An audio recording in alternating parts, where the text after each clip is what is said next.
Welcome, everyone, to today's live stream, episode number 50 of our Baldur's Gate 3 Honor Mode gameplay series. I'm Commander Jorval, and I want to thank you for coming along on our journey today. So, admin notes. For a lot of people, there won't be any admin notes or updates on patch 8 for the game. However, for those people who were in the stress test, there was a big release of update notes for the patch 8 stress test. What it really says is what most of us have been expecting in the forums, in that there are still issues with crossplay, with cross-platform play. And it's going to take a while to get that worked out. They're also doing balance passes and ability passes on the subclasses. So there's some work going on there. This has also introduced quite a few bugs that they are working through. So the patch notes really are focused on those three things: getting crossplay working as bulletproof as they can, getting crossplay to work as bulletproof as they can, and fixing as many bugs as they can when they pop up because of this. So I'm not expecting that we get patch 8 for a month or something like that, at least. We're going to be done with this playthrough before that. So if you want to see a showcase of some of those subclasses, then you'll have to let me know if we want to do another playthrough after this one ends. Here, pretty quickly, I'm going to be putting up a community post with a poll in it, with some games and the opportunity for all of you to recommend games you would like to see me play, because we're going to be coming down to the end of 2 live streams here. We have 2 weeks left in the Veilguard live stream, and we have probably 3 weeks left in this one. So we're quickly coming down to the end here, and we're going to need some replacements as I move the Avowed live stream into the weekend. So be on the lookout for that. But on the game itself, no more official news about patch 8. We're just all anxiously waiting for it to come out. So on our recap, last week we had finished up and gone into the Bhall Temple at the end of last week's episode. We had killed off Gortash. We had gotten everything finished up in the Steel Watch Foundry and all of that sort of stuff. And we kind of did some preparatory work in the Bhall Temple. So today we're going to start there. We're going to pick up a quest item, and then we are going to go finish that quest by picking up 3 more quest items.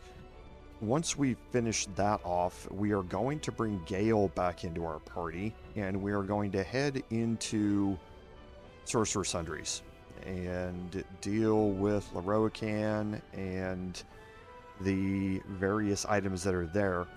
And then, depending upon how much time we have left, we're going to start preparing for the House of Hope. So let's go and jump in here, and we'll take stock of where we're at.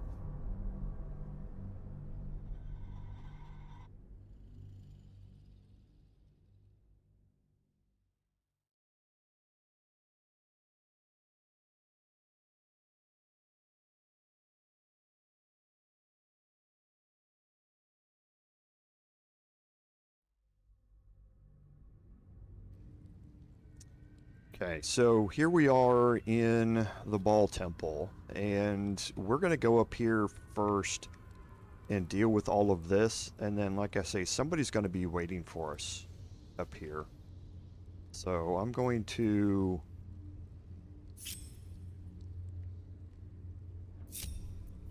break off 2 characters. This way. What's next, I wonder? I'm going to get Shadowheart to cast Guidance. No time for dally.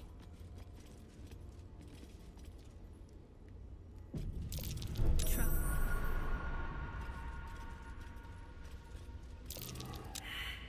Oh, she failed her perception check.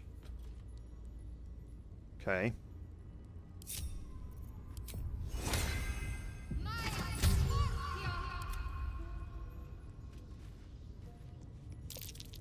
And he failed as well. Rolled a 2. Nice. Okay.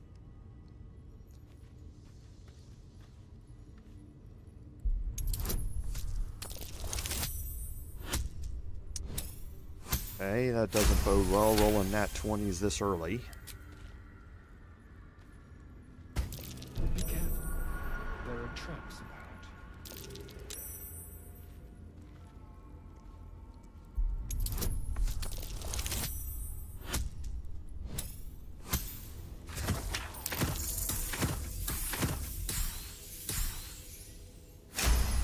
Most of these traps are going to be fairly straightforward. It's just the perception checks that are actually the higher DC. These are all going to be DC 10, which for Starian is not much of a problem at all. Someone doesn't like visitors.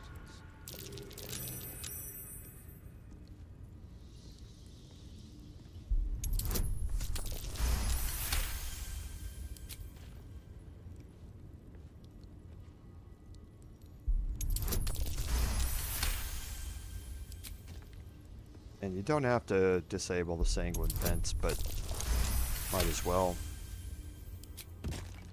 And then you can see that Scleratus Fell has appeared. Never a So dull we're moment. going to bring our bard up here. Pave my path with corpses, build my castle with bones.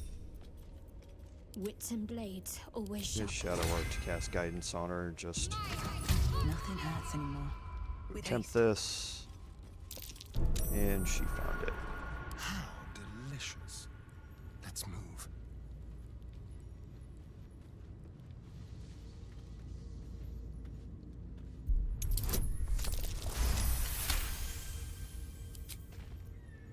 All's well that ends. And we're going to take our bard Not up as bad as here it and could have a have. conversation. Dream in red.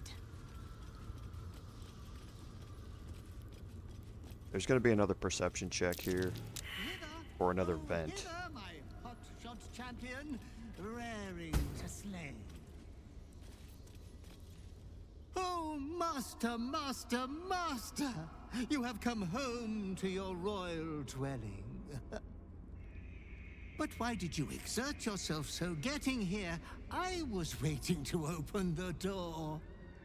Lady Orin told me not to let you in. But I'd never listen to the pretender to your fetid throne.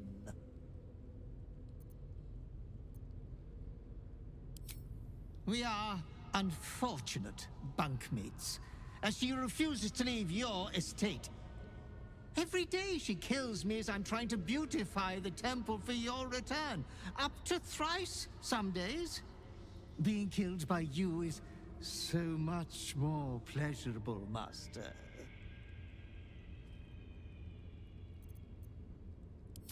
Ah, the temple is all tidied and ready for your worshipful act of mortal combat. The eye sockets of our graven god's icon are all polished up, ready to glow menacingly as you bludgeon your sister to death. I've restacked every pile of skulls and mounted more skeletons on the walls for a cozy touch.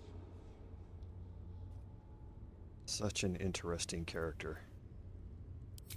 Yeah, I would have told you so, but didn't dream of interrupting when you were enjoying yourself so.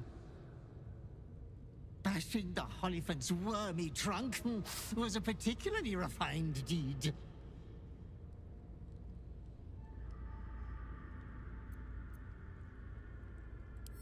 A 1,000 succubi could give me no greater delight.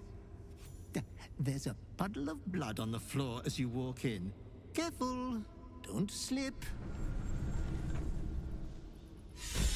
Okay, so we are not going to go in there yet. We have some other work to do.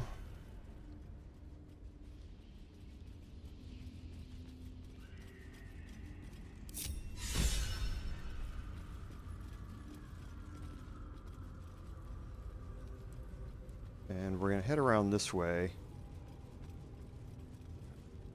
And we can head down here. There's a chest down here. Did not know. He did not There's some gold in it. know what is to come.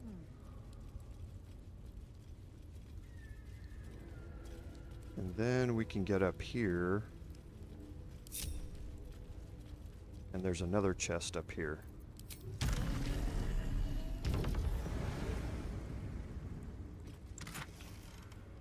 With a potion of flying.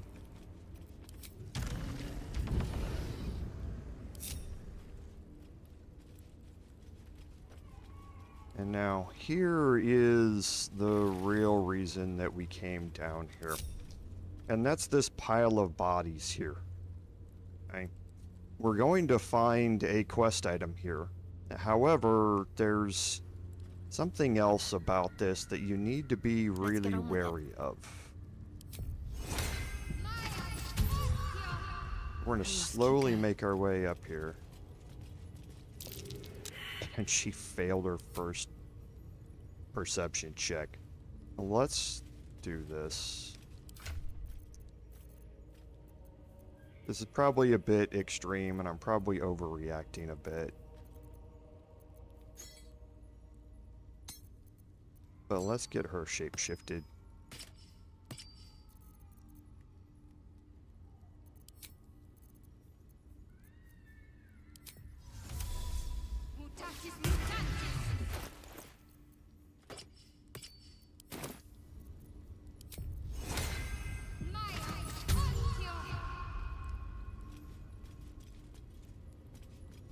Okay, now what you want to do is make sure that you fly past all of this. You do not want to walk over this.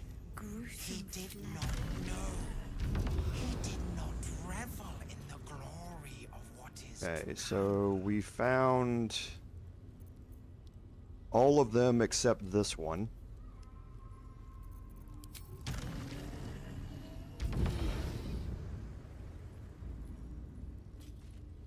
So now we'll go down here and we'll cast Guidance on Astarion.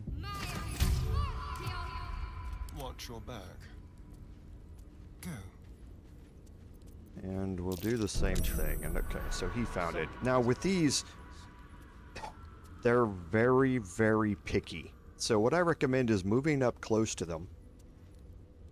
And then clicking on the nearest point to your character so that Astarion just has to rotate. Like that. To be able to disarm them. There are a few of these where if you click on this one over here, he will walk in a straight line toward it and he will detonate one of them and it will set them all off. And that's not what you want to do.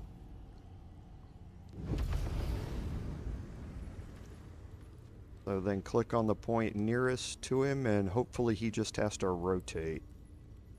And sometimes you have to zoom in on them here. Because the hitboxes are pretty small when the bodies are still laying on top of them.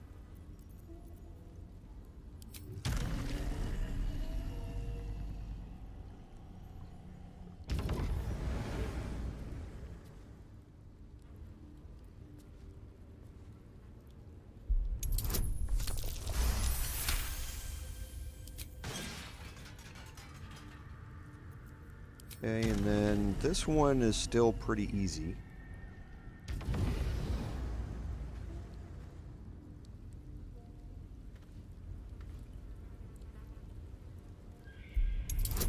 It's the last two that get a little tricky.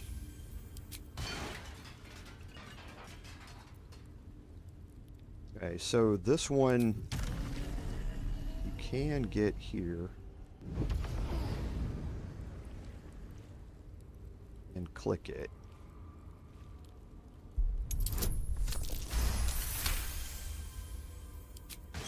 This one here is pretty hard to find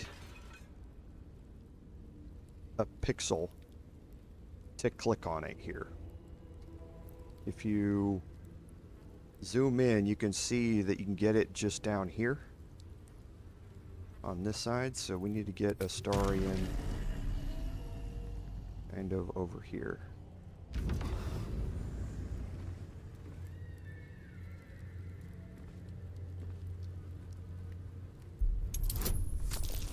There we go.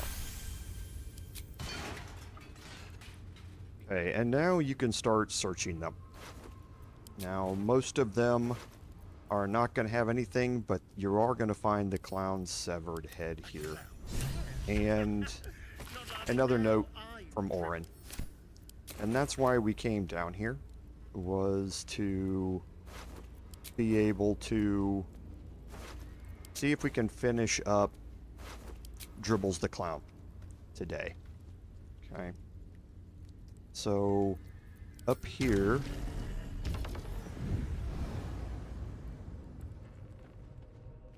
there's another chest.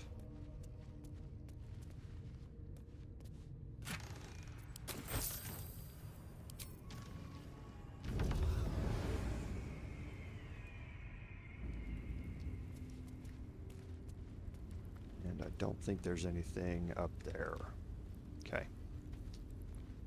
So now if we look at the Bhall Temple, we've opened everything up in here. We've got the waypoint opened up for the temple. We also have the waypoint opened up for the Morphic pool. So everything here is prepared for when we deal with Orin.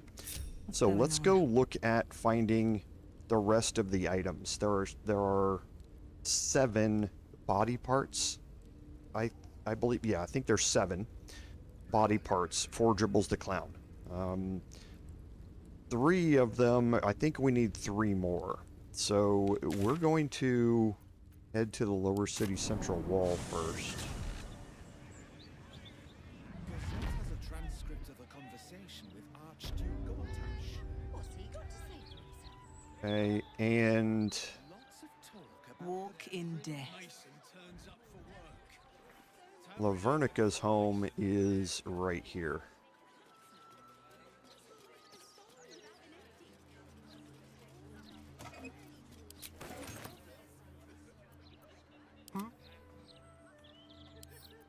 Oh, for a skeleton key.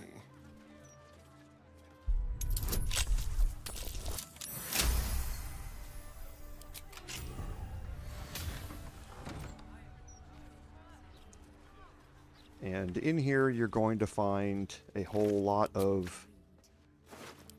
Whoops. Need to close the door. I'm going to be looting, stealing bodies. There's a lot of headless corpses in here. And all that sort of stuff. There are some park keepers' chores. There's a note over here.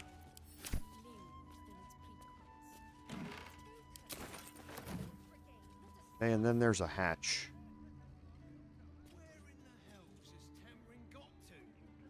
And I can't remember if the key is in here. Yes, it is.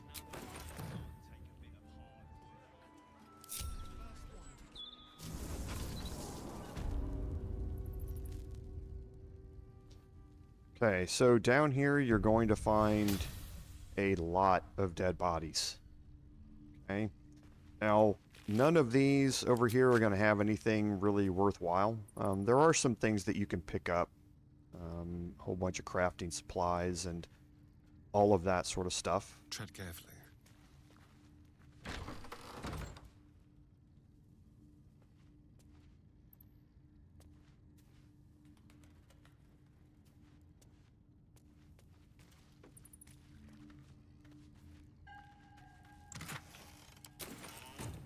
Then out here you have this body laying in the center of this ritual. And this is the one that you want to search. Because here's the leg. I can't imagine lol a bloody And another note from a bloody awful from clown, Orin. no doubt.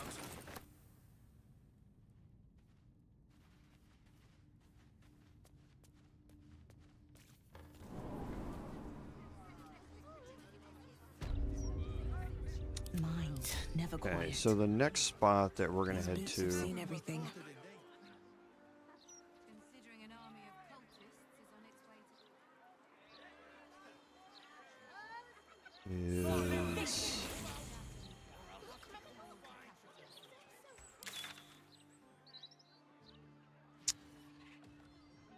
think it's down here. So let's head around. We'll just head down to Heapside. I think this is the quickest way to get down here.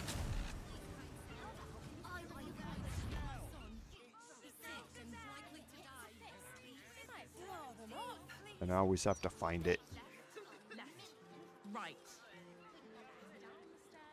An entire edition dedicated to one lord and his metal toys. Gortash has got to be paying them out sync fees. It's got the barricade in front right there.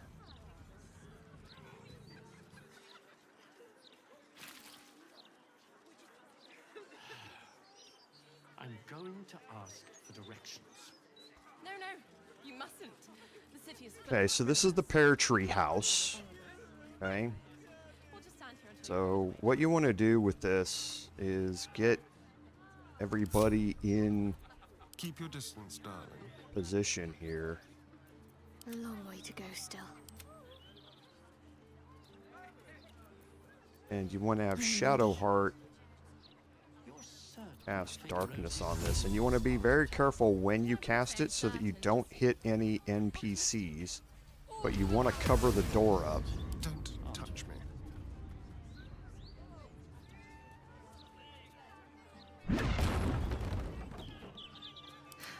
I've got a long road ahead.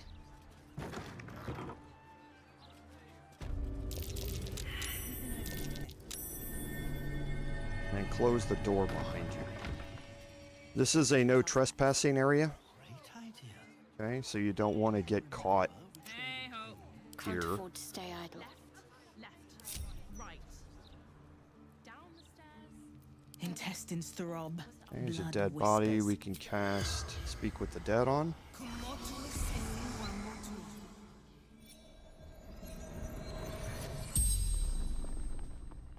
The corpse regards you lifelessly. Killed, murdered,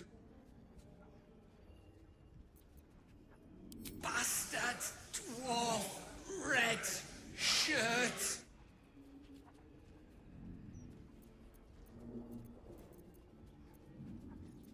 The corpse remains silent. It does not know. Limbs locked up, then hand cut off. Making me soup ruined now. The spell's power wanes. You can ask no more questions.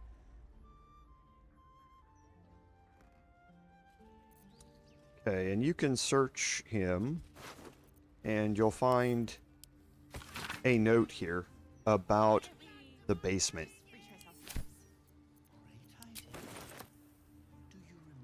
Okay, so we have some loose planks here Left, right, that has the chest key.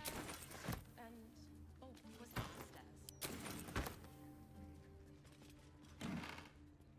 Okay, and then what you might not notice is that right underneath the traveler's chest is another hatch. Careful, I bite. Let's actually look and see if there are any scrolls in here. I don't think there are. Oh, there's the hatch key. To say, I thought there was a hatch key, but I was really looking for scrolls.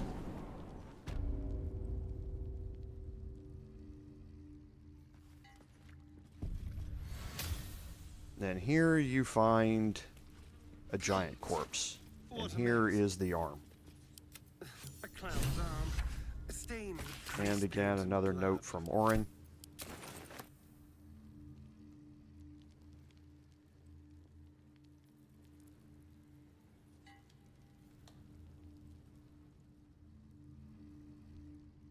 Tread lightly.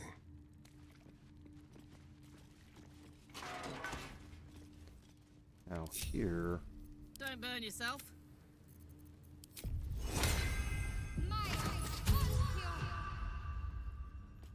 This way.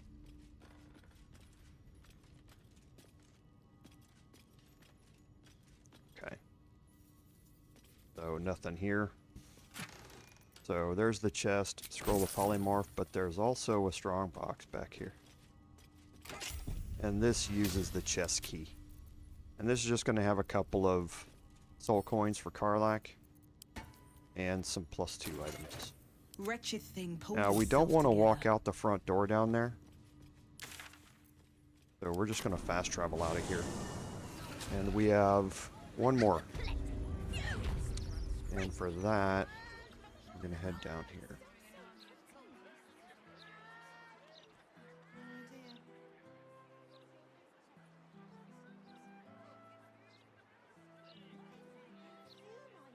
Because this is Beehive's general goods here. Would you like that? Mommy! It's alright, Vanra.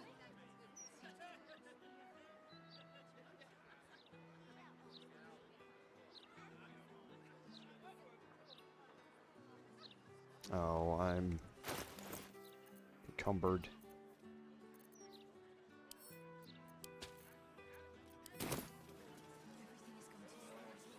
And this is Rainforest Home here. Now, Rainforest Home, I'm actually going to come into from here. Let me make sure that I haven't been here. No, I'm pretty sure I haven't. No time to dally. Here's a tip. Latest Baldur's Mouth edition. Oh, dynamite. That Lord Gortash should have his own column. Never mind just an interview. Criminals. Opportunists. The lot of them. Trying to see what's causing... Oh. It's her that's causing this detection cone.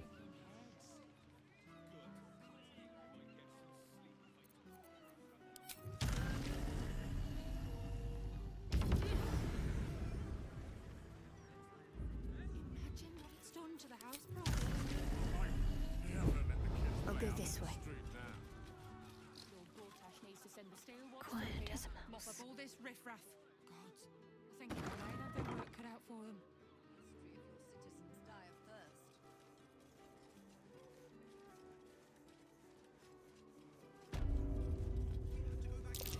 That's curious. Corpses as a statement. Okay, Someone so enjoys them. now we'll bring Astarion in here.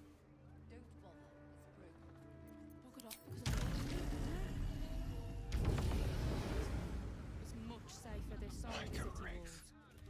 Should have at least locked the place up proper before they left. Let's prowl. And this house is a little weird. As far as the detection cones go. So I'm going to move Shadowheart out of the way. If you bring everybody down here, there's a very good chance that somebody's going to pop up far enough forward to activate this tripwire. Tell that to Glitterbeard. He'll have our heads.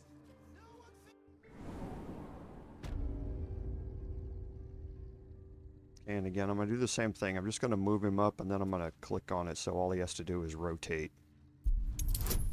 And these are a little bit higher DC, but still not a problem for Astarion.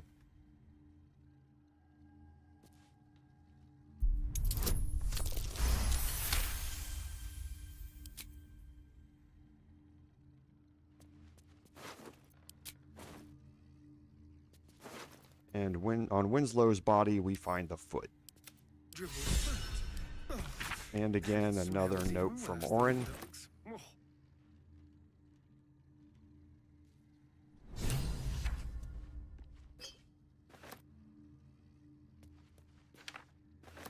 Now here, again, cast guidance. I don't know if it's this side or the other side. Looks like a Yeah, trap. it's this side.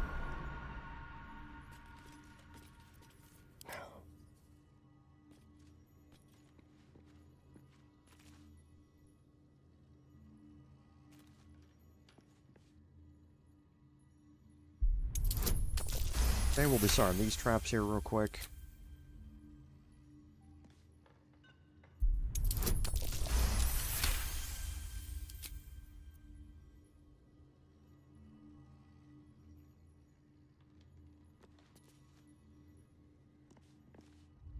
don't think there's much of anything in... Oh, yeah. The strong box. We'll come back for that. Whatever comes, I'm ready. Shadow Heart. I'll take this way. I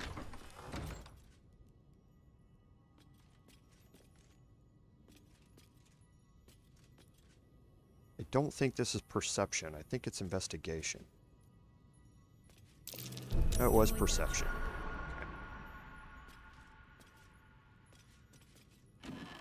Okay. Someone there? Moving.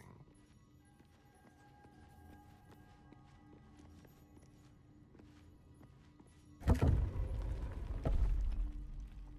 now My face here, protects me. can't remember if there are any traps in this or not. I did this a long time ago in my personal playthrough. I just forgot about it in my honor mode one. I think there's a trap in here. Yep.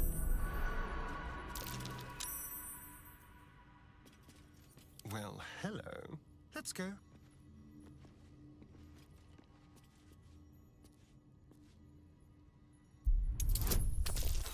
Oh. Double nat ones. There you go. I knew rolling that nat 20 on the first roll of the game was going to be a problem. And that was double nat ones right there.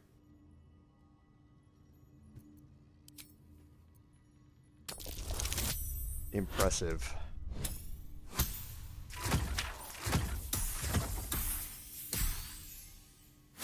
For everybody wondering, that's a 0.25% chance.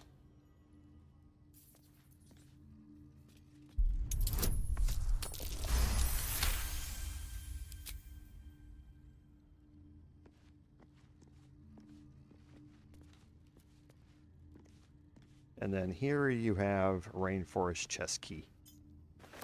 And that is not for this. That is for the strong box on the other side.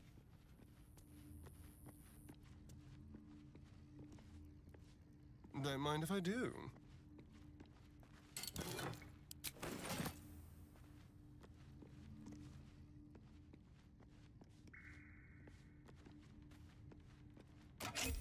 Okay, and that gets you a ruby. Okay, so now we can take Astarion and Shadowheart up.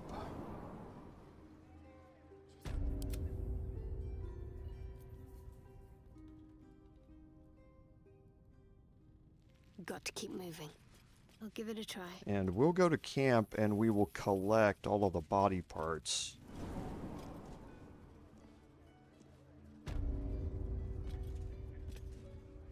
Okay, so we're going to Must lug my guts through this hell. group everybody up and go to camp. Because we should have all of the body parts now, and I think Shadowheart's going to end up carrying these.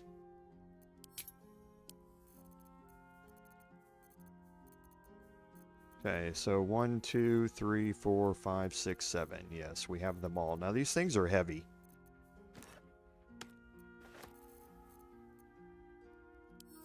Okay. So she's going to be encumbered. And we're going to go to Rivington.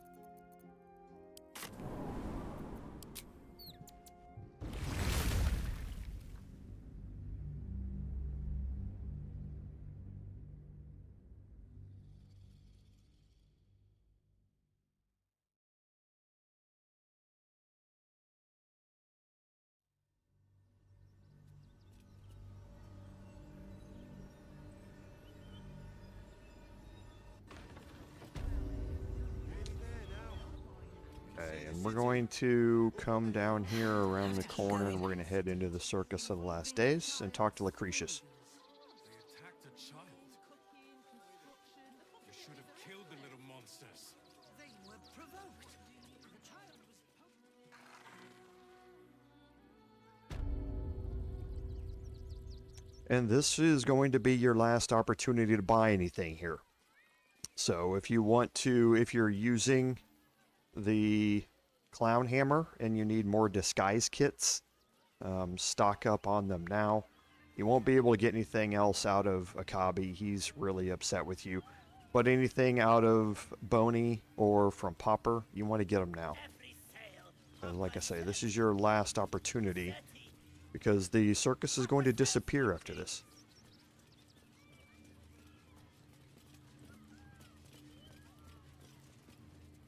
And we'll wait for Shadowheart to get here.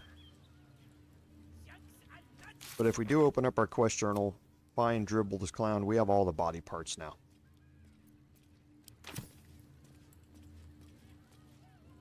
I should speak up. Hello again, my vicious little warrior. Any luck finding Dribbles?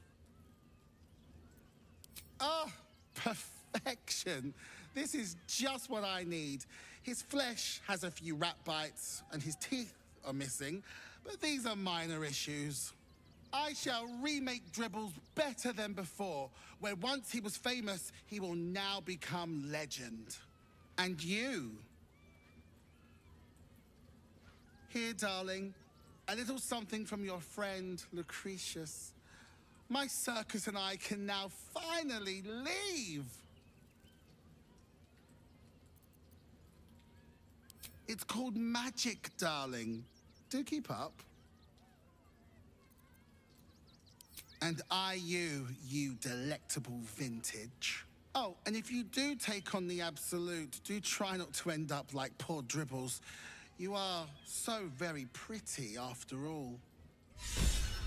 Okay, and she's going to give us the Spellmite gloves. So when casting a spell that requires an attack roll, you can take a -5 penalty to deal an additional 1d8 damage. This is the Great Weapon Master equivalent for magic, is basically what this is. Okay, now the circus is going to stay here until you take your long rest, and when you come back, they're going to be gone. And that's going to give you an opportunity to loot the opulent chest much easier when they are gone. So the Spellmite gloves. I'm going to send to camp. So now we are going to head to camp. And let's actually take a look at our action economy here real quick. So I'm still really good. So we're going to bring Gale. Time to press ahead. Into the party here.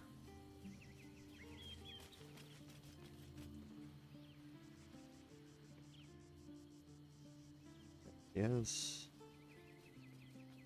Maybe it will bring us closer. And we're going to leave Shadowheart here. How can I help? Oh, nothing would give me greater pleasure. Wonderful. Lead on, then. Okay, now with Gale, we are immediately going to go do a respec. Thou walkest alone. Now is no domain of mine, and thus... Fate, dost thou require a new... as thou desire? Okay, so for Gale, we're going to start off a little bit differently. Again, you start with, if you're going to multi-class a spellcaster, you start with the multi-classes that do not have the spellcasting modifier that you want to use for the majority of your spells. You always put that class last. So we're going to have 3 classes here. We want Wizard to be the last one. Okay, so we're going to start with 2 levels of Warlock, and you've seen this build before. Eldritch Blast and Blade Ward are fine, the great old one. For the spells here, we're going to take Hellish Rebuke and Armor of Agathis. Actually, yeah, that's what we're going to take. And for our abilities, so it doesn't really matter where our +1 is. Our +2 is going to be in Intelligence, though. And we're going to bump Wisdom to Intelligence is going to go to 16. I don't think I can get him to 20. But it doesn't really matter. I might as well put it there. For his abilities or his skills, Arcana is what we're really interested in here for. And right now he's got a +5. As far as the rest of this goes, the only thing I'm not going to do is put any points in religion here, because we're going to get points in religion for free coming up here in a little bit. Okay, and I think that's what I want. Now we'll level him up.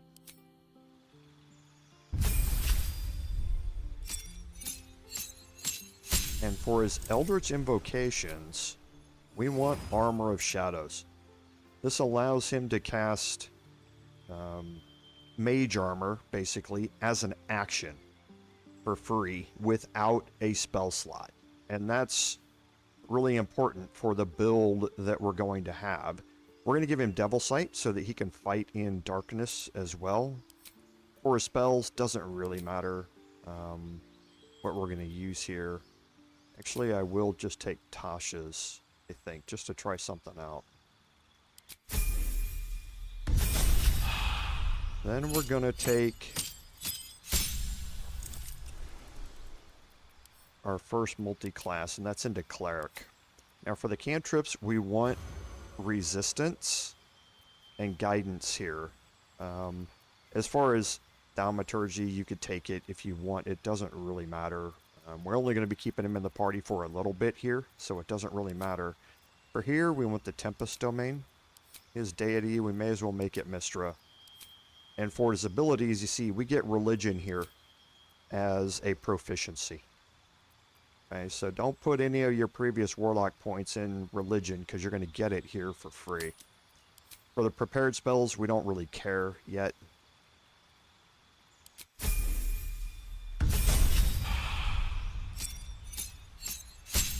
And now we're going to... This gets us Destructive Wrath. And this... you give up a little bit on the back end of this. If you don't take this wizard slot, you basically miss out on getting Cone of Cold. If you go this way. Destructive Wrath gets you thunder or lightning damage. So if you cast Lightning Bolt on a wet target or something like this, you can use this to get maximum damage out of it. He doesn't cast a lot of thunder spells. He's mainly cold based. But if you're going to be making a target wet and you're going to be using cold spells, you might have the opportunity to use lightning spells as well, and Destructive Wrath would really help with that.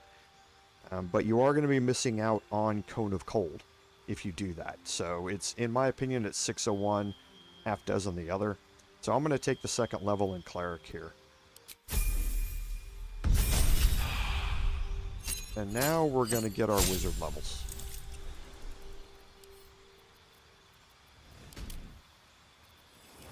Okay, for our cantrips, you don't have to take Ray of Frost.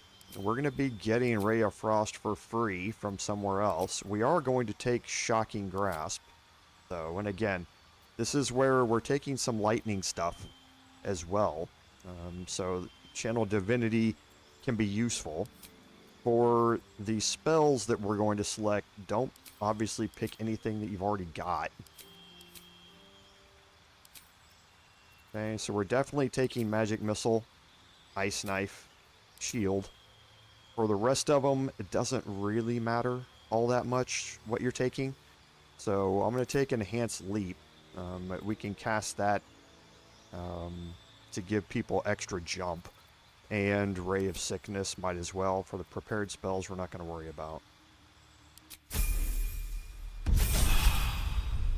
Level 2, we get our subclass. And here we're going to do Abjuration. Okay, and this is going to get us down the Arcane Ward path. And how we utilize this build. For the spells, again, doesn't really matter what we do here.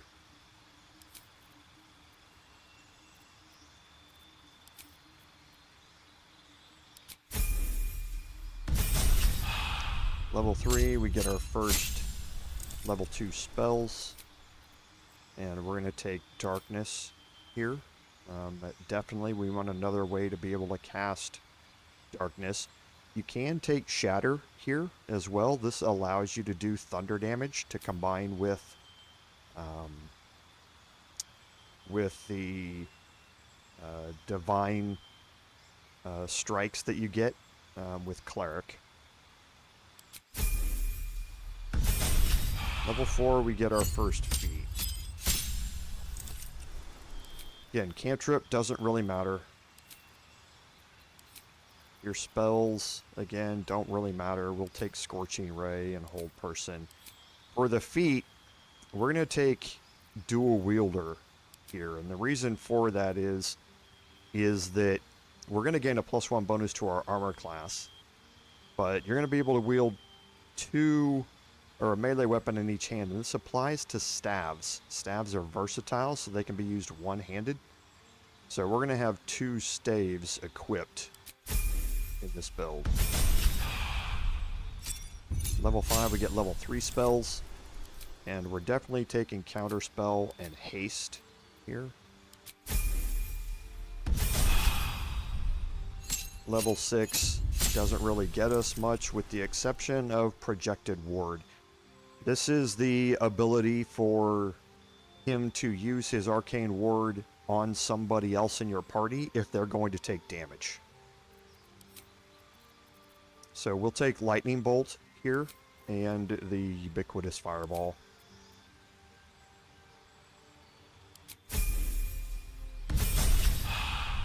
Now level 7's pretty important. Because of spells, you get access to Ice Storm. Okay. As for the rest of it, it doesn't really matter. You can take Fire Shield. You can cast Fire Shield cold if you want. As well. So I'll do that. And then here we're going to get our second feat. And for feat, again, I don't think we have a +1 or anything else that Gale has done. I can't remember though.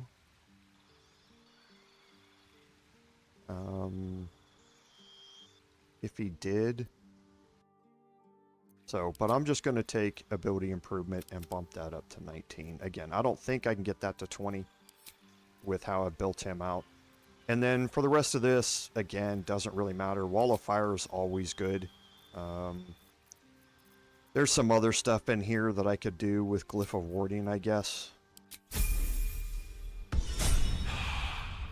Okay, and now as far as outfitting him goes... So we should have a Selûnite robe on, which is good. I'm going to put the Elven Chain in camp. So he's got Morning Frost, which is what we want. For now, I'm going to put Rain Dancer in his offhand. That's going to allow him to cast Create Water. The Circlet of Blasting, added armor we don't need. The Ice Bite robe can go on for now. Winter's Clutches we want there, and the Hoarfrost boots. We also want on here. You can also swap these out for the Boots of Arcane Bolstering, I believe is what they're called.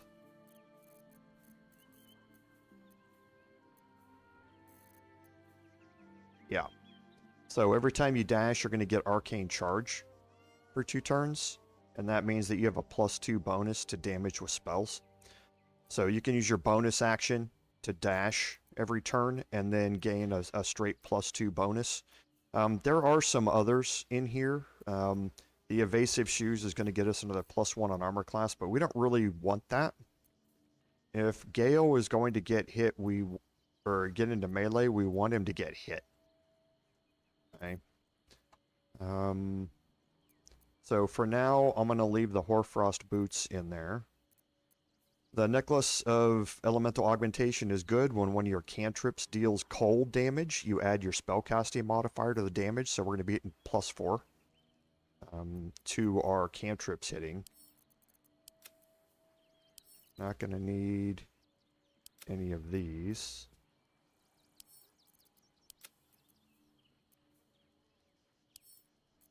Now we'll leave that here. This I don't need. This I don't need. This I don't need. Okay, so the Snowburst Ring. Whenever I deal cold damage, I'm going to create a circle of ice around the target.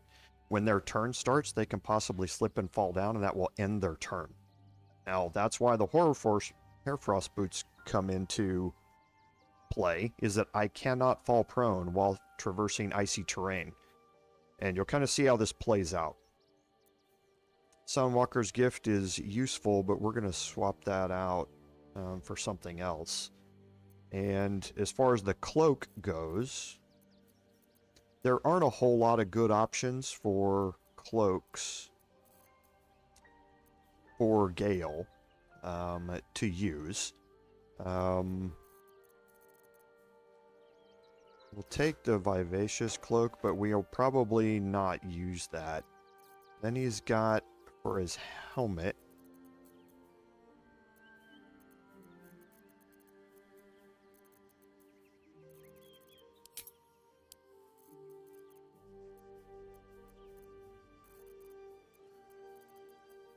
okay.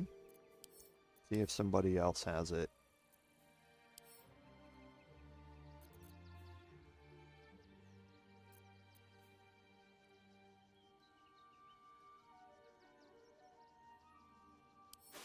I can use the Cloak of Elemental Absorption.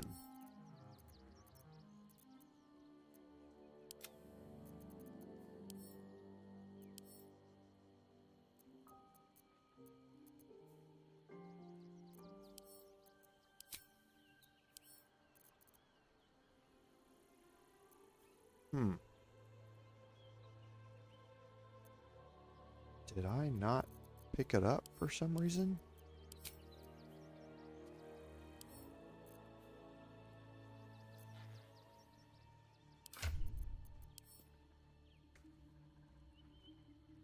I don't have it there, and I don't see it in here. It looks like this. It's the Cold Brim hat.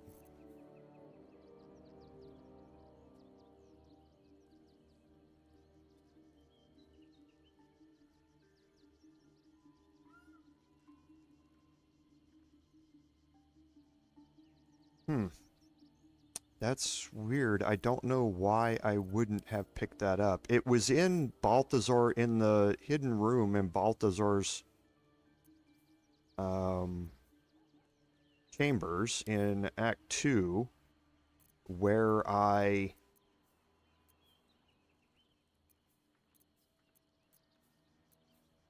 and we do want to take Mage's Friend. Put that on Gale.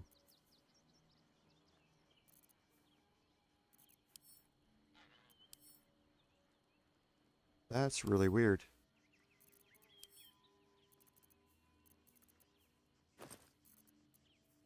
Yep, it wasn't on her either. Wow, okay. That's very, very strange. That I did not pick that up. Okay. Well, I guess that portion of his build won't work. What it does is, anytime you inflict a condition with a spell, it gives Encrusted with Frost as well. And Encrusted with Frost, you can stack it up, or you can just cast Create Water on somebody and they'll become frozen. And when the target is frozen, they're completely incapacitated. They're vulnerable to bludgeoning, thunder, and force damage, I think.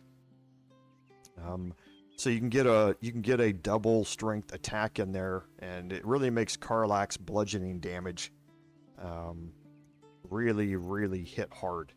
I just have no idea why I don't have it. So strange.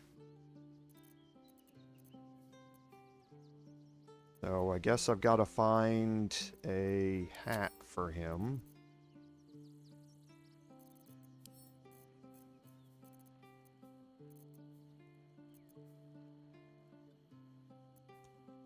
Guess I can use the haste helm here just to give him, because none of this is, yeah.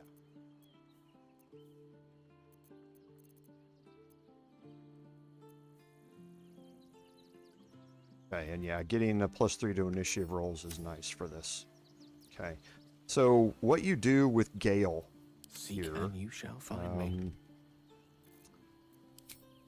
Is I want to take the, and I'm going to unlock my bar here, and I'm going to put the Saloonite robe here. I'm going to put the Ice Bite robe here, and Armor of Shadows here.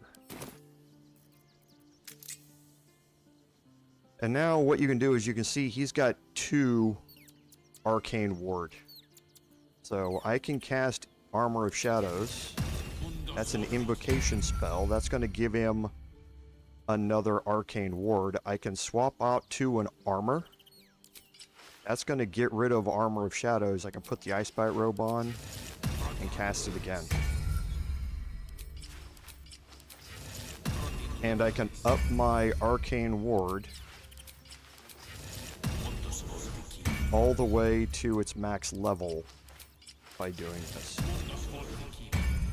Now, this is obviously unintended. No tabletop DM would let you get away with this, but it is in the game. And the way the Arcane Ward works is you get 1 charge of it for every level, up to the maximum level. Now, I have 8 wizard levels. So that means it's 2 per level, so the max Arcane Ward I can have is 16.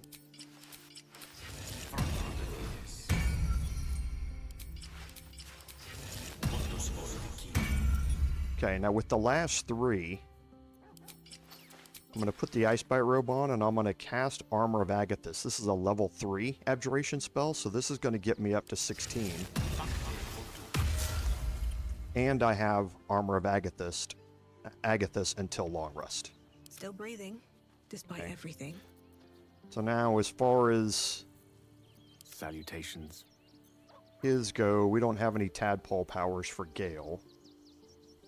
Let's move. Because he's not a regular member of our party. So now we're going to head back out. Let me check my notes and just make sure that I haven't forgotten anything here.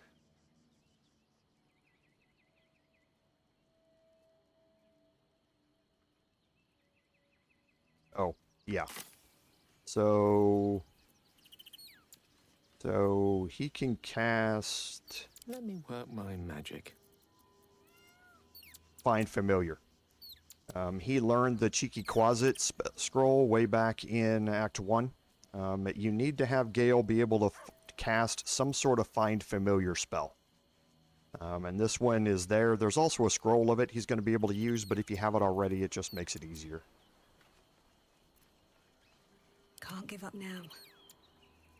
And while we're here, direct me. We might as well get one last thing, go into our camp supplies, and see if we have any fish.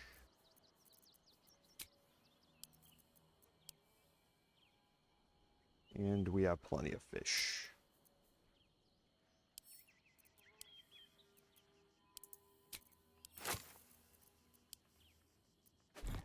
And we'll put one of those in his inventory. And you'll see why later. So, where's Mage's Friend? Right here. We're definitely going to be needing that. So I'm going to swap out Sunwalker's Gift for it. I have such a headache. Okay, so let's go to the lower city central wall.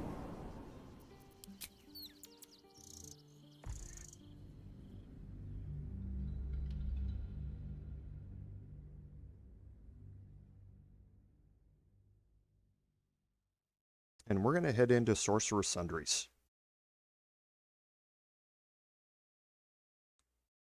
And this is the only reason that we have Gale along with us, is because there's a couple of high-level checks in here that he's going to have to make, and I need to look. Actually, because Shadowheart might have something that we're going to need. Yes, she does.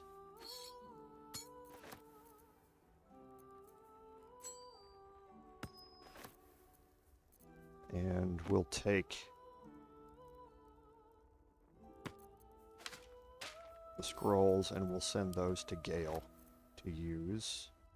Breakthroat Glaive we don't need.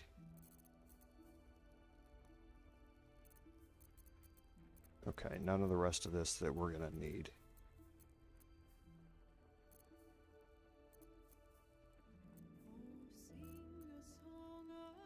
Okay. No, I forgot something.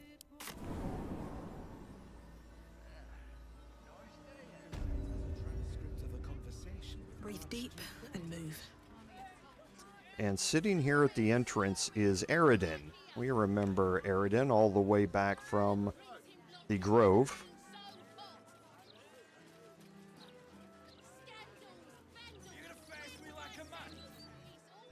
Let me back in, or bring Lorroakan out here, you tin tube.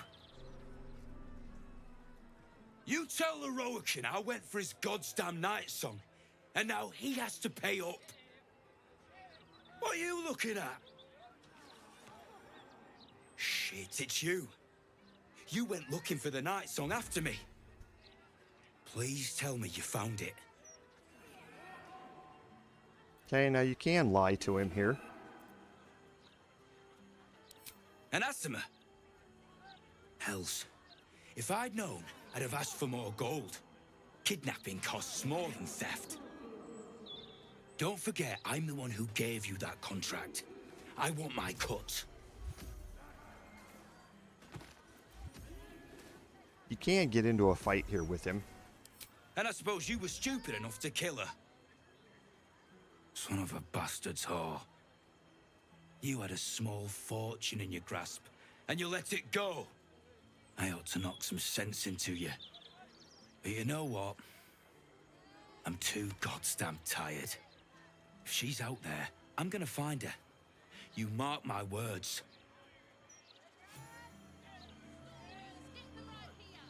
Okay, and now we'll be able to head in. Now, there's a few things that you can search in here. But the first thing we're going to do is talk to Roland. Roland from Act 1 and Act 2 has shown up here at Sorcerous Sundries. Where's the axes? You! What are you doing here? Nothing for you to worry about. His voice catches. Something's wrong here. But never mind that. What can I do for you?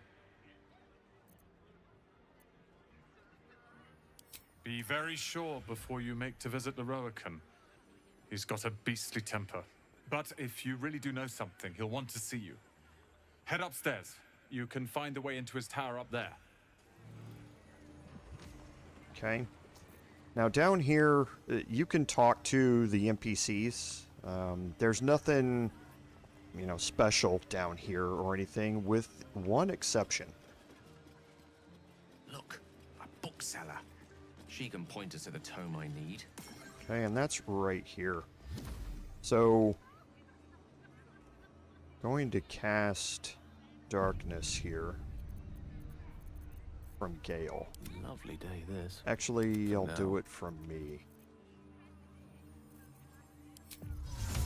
Okay, and I'm going to be very careful how I place this. I don't want to hit any of the NPCs here when I cast this.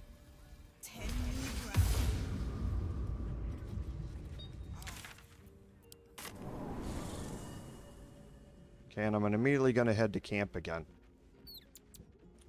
And I'm just going to sit here and wait a little bit for the heat to wear off. Now this one, I think if you cast Darkness so that it overlaps the parasite, specimen, then you can get it and nobody notices you. I'm just not taking the chance on it. So for us, we're full up. We're not going to take Illithid expertise. We're not going to take absorb intellect here. You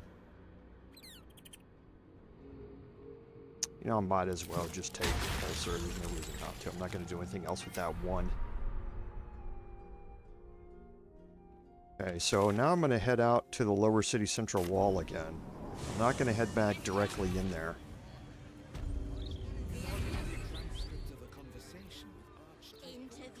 And now my darkness is worn off. Everything should be alright. And while we're here... What? Something caught your eye then? Careful. Most of my wares can take an eye right out. Because we do have a bunch of miscellaneous stuff that we want to get rid of.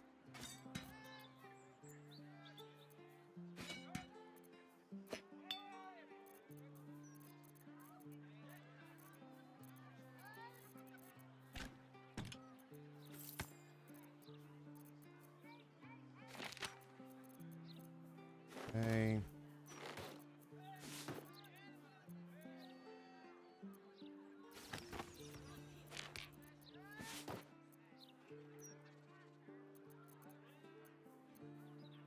And the padded armor we don't need, and then looking through Astarian, we've got a splint armor +2 that we don't need.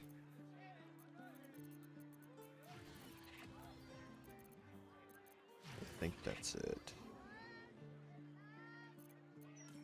Okay, so does she have anything here?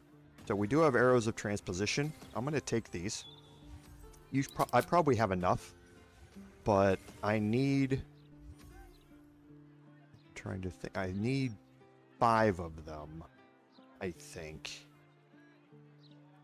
for what we're going to be doing a little bit later on today. So I'm going to pick those up.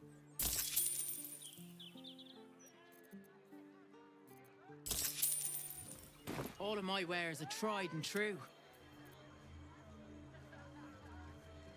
And now we'll head back into Sorcerous Sundries. We're going to head around the back.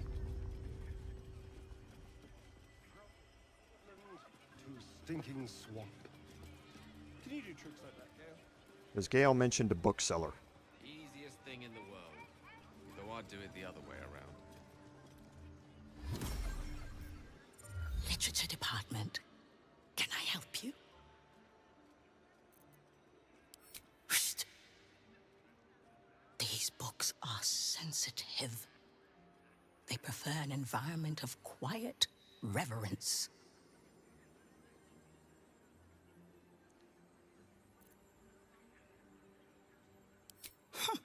Bold. You might have heard that our library has a collection other shops would lack the skill to curate. Between us, even Master Lorroakan was reluctant to house them in his tower. The pen is mightier than the magic wand, apparently. They're locked away here for their and our customers' safety. Our finest reserve includes the Tharkiat Codex, the Annals of Karsus and Netherese Folly, Sights of the Seelie, and the Curriculum of Strategy. Do any of those interest you?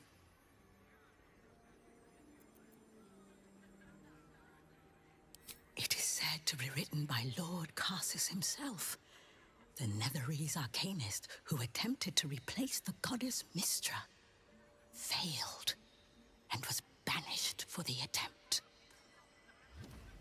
Great magical knowledge lies within those pages, but not many can withstand it.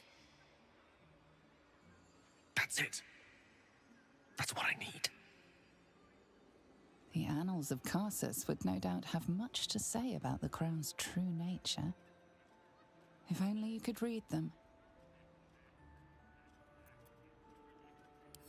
Buy? Books as temperamental as these are not on sale.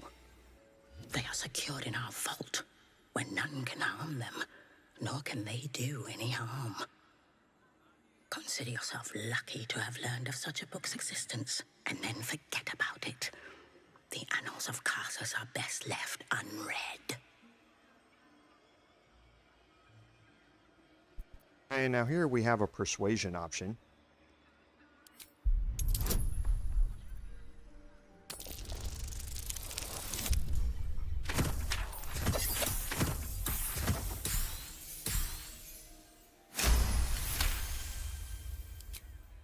Customers like you are why I prefer the company of books. The only way to gain access to the vault is through my office. And before you ask, no, you are not allowed in there either.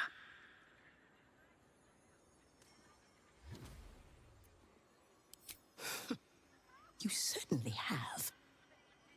Even simple knowledge of these tomes is enough to stimulate most. Okay, so we learned that the location of the vault is in her office.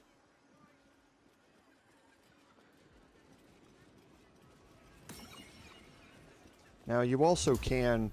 Roland is a vendor. How can I help you? Huh. I suppose that, at least, I can help with. Okay, and he's going to sell all of the best spells in the game with some additional things. So, Birthright is really good. This is a +2 hat that will up your charisma by those two up to a max of 22. Normally the maxes stop at 20. Birthright allows you to seriously up that. It's a really good hat to have for your charisma-based builds, and that includes myself as well. The Harper Sacred Striker is fairly meh. The thing that it does is allows you to cast a level 6 spiritual weapon, which is severely upcast. So your spiritual weapon does some good extra damage, but again, for carrying it around, it's not, and losing that other spot, it's really not all that great. He also has the Armor of Landfall. This is the last of the Druid specific armor classes for the Circle of the Land subclass of the Druid. High spellcasting gives you on all of them. The green bed regeneration, so very much like the woads in the swamp in Act 1, when starting your surface on a, or your turn on a plant growth surface or vine surface, you regain 1d4 hit points. It also allows you to cast plant growth.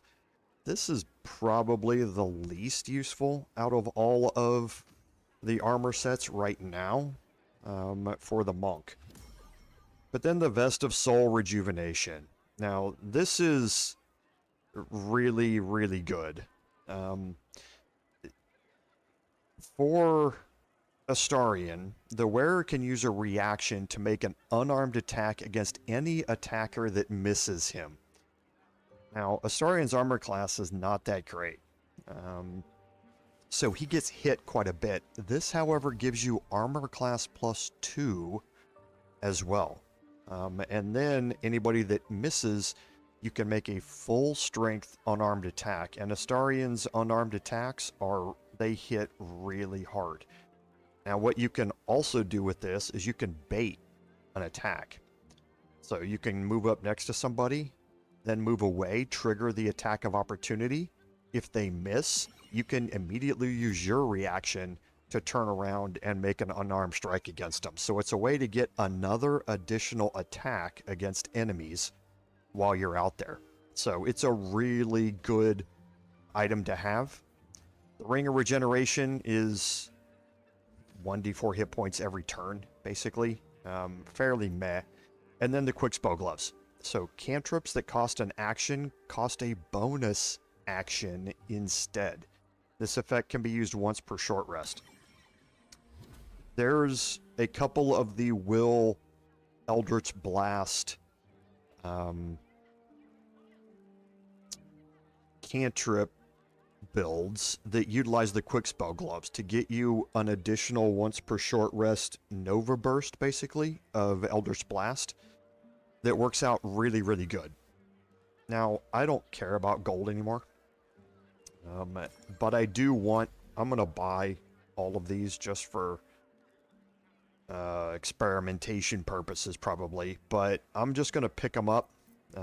I do definitely want the Vest of Soul, and I'm not going to up his attitude just because, again, I don't care about gold. So, a couple that I do want, but again, I don't really need any of these. He does have all of the best scrolls in the game. They're random what populates here, but you can get Hold Monster out of here, which is very, very useful. There are Hold Person, or yeah, Hold Monsters here. There are Hold Person scrolls in here as well. Again, very, very useful. As well as Disintegrate. Disintegrate is one of the most powerful spells in the game, and you can buy scrolls here. Now, these will always be here, so you can refresh this list by leveling up or taking a long rest and come back and getting them again. So, a very, very useful vendor to have. If you up his attitude, it's even more useful. I just don't need to. Hope you found what you're looking for. So, let me look at my character sheet. I'm at 20 charisma right now. So what I would do is, if I swap out to Birthright, I'm going to gain an additional +1 to hit and to damage on every attack I make. But I'm going to lose the 1d6 poison damage that I get with every strike when my weapon becomes coated in damage after I get healed by the Helm of Balduran every turn. So I don't think it's worth it for me to use. This is really more useful for your will build. The quick spell gloves I don't want. This I'm not going to use. This I'm not going to use. The Vest of Soul Rejuvenation. So, right now, if I compare this to what Astarian's wearing, so I'm going to lose Cat's Grace, which means that I need to make sure that I am utilizing another way to get advantage on my sleight of hand checks when I'm doing it, but everything else about it is going to be better.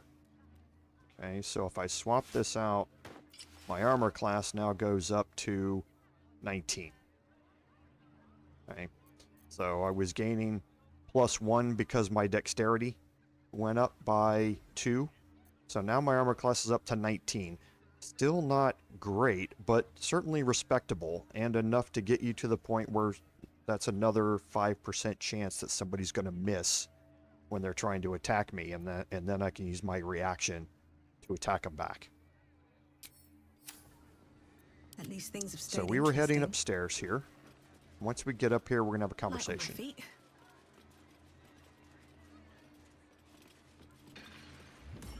Welcome, dear patron, to the floor at the top of the stairs. If you have information about the Night Song, great riches await. If you are here to waste the great wizard Lorroakan's time, reconsider. Let your knowledge determine your path forward.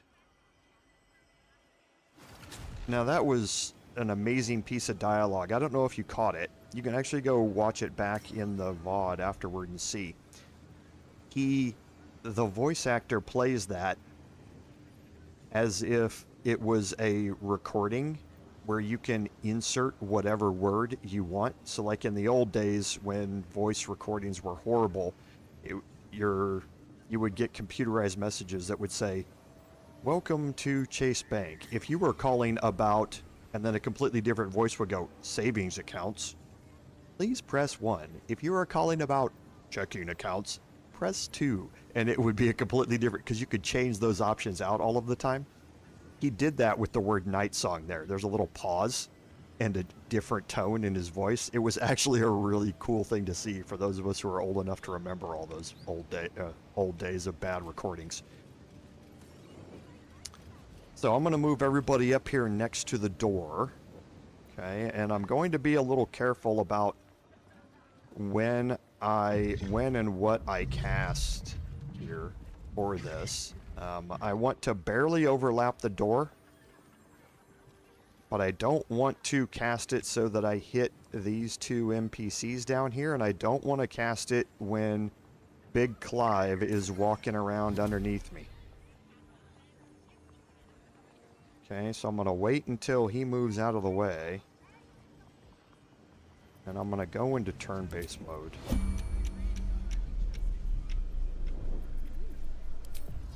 And I'm going to cast this very carefully here. Actually, I'm going to do it from above.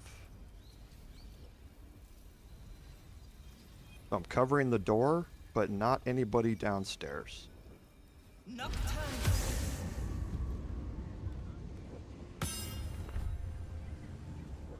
Okay, now I can get Astarion to lockpick the door. Oh, Steeped in Bliss gives him advantage on physical checks. So I don't need to worry about changing that out. And now I can move everybody into the office one by one. Alright, what now? Damn, it's good to be alive. Uh-huh. You have my attention. Yes. And I'm going to close the door behind me.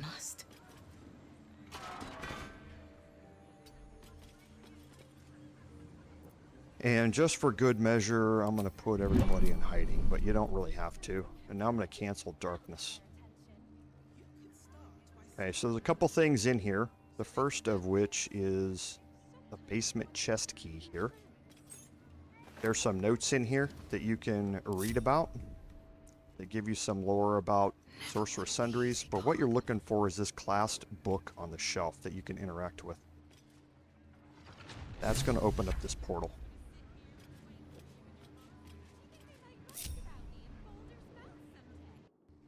And this drops us into the Sorceress Vault. So, the first thing that we're going to do is use Gale, because Gale has guidance, to cast it on Astarion. What a day.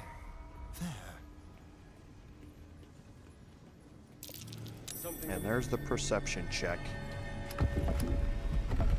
for that button. Still in control. Just. They should all be running. Okay, now there's two chests, one on each side. How delicious. Quick step. With pleasure. There is a ground here.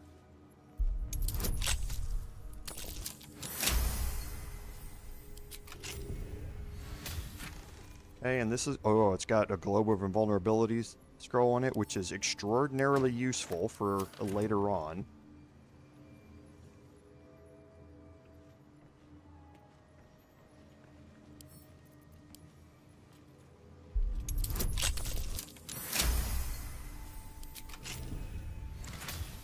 Okay, some crafting ingredients, and then you can see the map looks a little different. You see it's got a border all the way around the side, but this side doesn't have a border. That's because you can walk through this wall. And there's a genie's lamp here. You know, I'm gonna Let's get going. position everybody. I'm gonna position my bard up front. Come on, let's go. I'm gonna move Karlach back. And I'm gonna move Astarion back. So that my bard is the farthest one forward. Mistra's not around, so might as well. And I'm going to click on the lamp with Gale. Now again, I'm doing this because he's got the summon ability. If you don't do it with someone who's summoned, there is a scroll in there. And I actually might use the scroll now that I think about it, because I might want to use Chisel for something else in a little bit. So I'm going to interact with the lamp. Oh, you've arrived in the nick of time, saintly adventurer. I've been trapped for so long, I dare say I'm half mad. Ho ho! Thank you for sacrificing yourself to save me. Such courage brings a tear to the eye. Okay, there is an Arcana check here that we can make, and we're going to have advantage on this.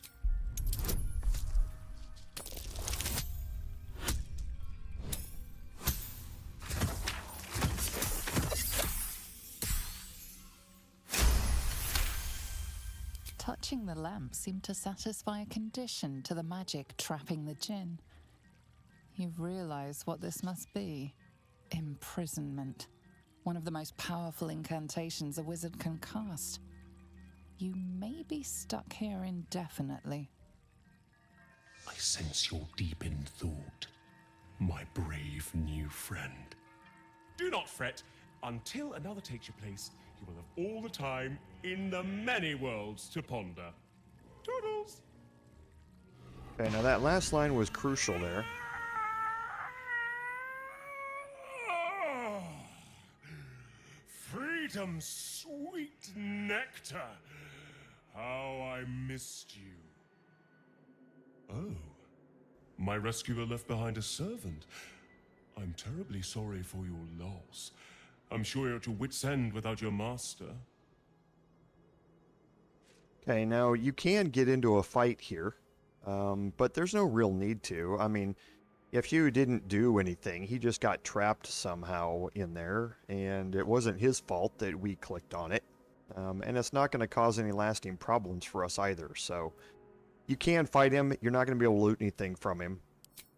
Raphael, the stupendous! Or was it wondrous? Bah! I'm free! And that's all that matters. Know that I will remember your master's sacrifice with great affection. Every month or so. But I must be off. I'm a century late for an appointment.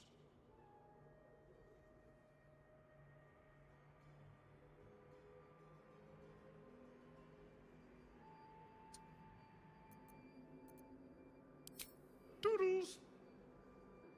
Yeah, there's no loot that you get from attacking him, and then you're brought back to Gale, who is in the genie's room here, trapped in this little prison. Now, if you hold left alt, your screen's going to blow up with stuff in here. Now, there's all sorts of crafting ingredients, gold, all sorts of stuff like that in here that you can loot.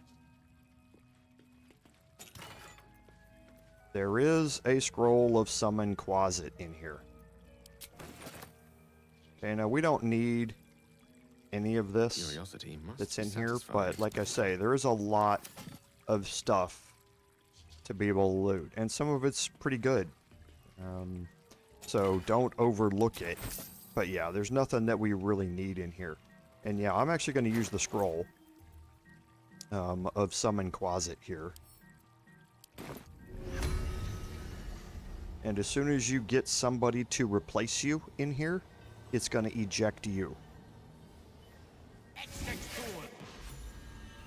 So now it ejects Gale, and the Quasit is trapped in here. I'll just dismiss the summon, and you're out. Okay. Still alive. So there is some stuff, like I say, some pretty valuable stuff in there for you to loot. I just, at this point, don't need any of it, so I'm not too worried about it. Now this room, however, has some very valuable stuff in it that I'm definitely going to loot. So the gilded chest here, just with some crafting ingredients. It's got a corpse rose in it, which is really good for crafting paralysis poisons. And some very valuable gemstones here.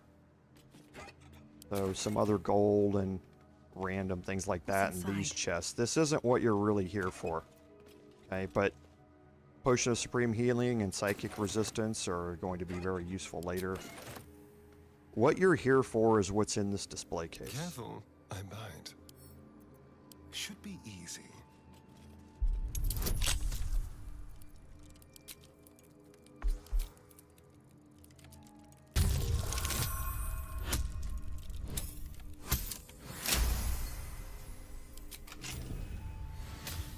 No one back home will ever believe this. And that's the Red Knight's final stratagem. So first you can interact with it. Okay, and you read about the Red Knight Paladin. And that's going to give you the Scroll of Artistry of War. And then you can pick up this book, and this book is worth 2,000 gold. You can sell it at my level for 1,667 gold, I think. So it's worth quite a bit of gold. Now, what's important, though, is the Scroll of Artistry of War. This is a very, very upcasted magic missile. Okay, there are 6 of these projectiles that come out. Each one of them deals 2d6 plus 6 damage. So they of force damage as well, and they don't miss. Now, this thing is so powerful that you can only use it once per short rest. Okay, it doesn't take a spell slot to cast it, but you can use it only once per short rest. Now, if you cast it from the scroll disappears, and you can't ever use it again. So you want Gale to learn this spell. Because he's a wizard, he can learn spells from scrolls. I'm sure. However, Gale's not really going to be in our party, so it doesn't really matter what we do with it. We could save it and use it later on when we need it. But if you learn it, if Gale learns it here, now he's going to have the ability to cast it. He has to prepare it, just like anything else. But now he has the ability to cast it. So he's got a level 5 spell slot for it, and he can only cast it once per short rest. His other level 5 stuff that he has...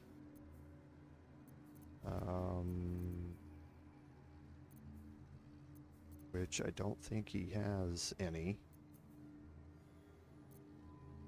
right now. Yeah, he doesn't. Yeah, that's the only one that he has.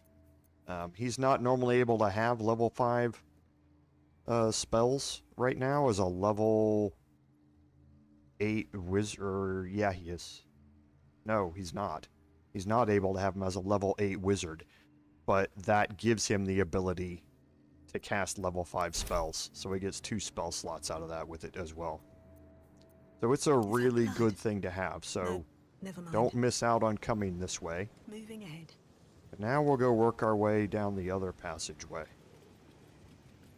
I'll give it a shot.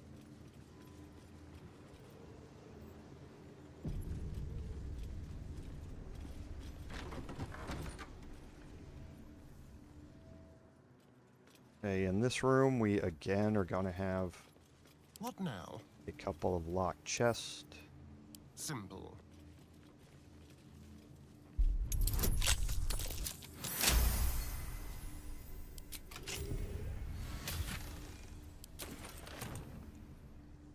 Let's be quick.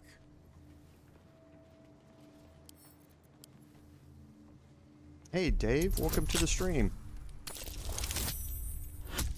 Hope you're having a good weekend so far. Thank you for being here.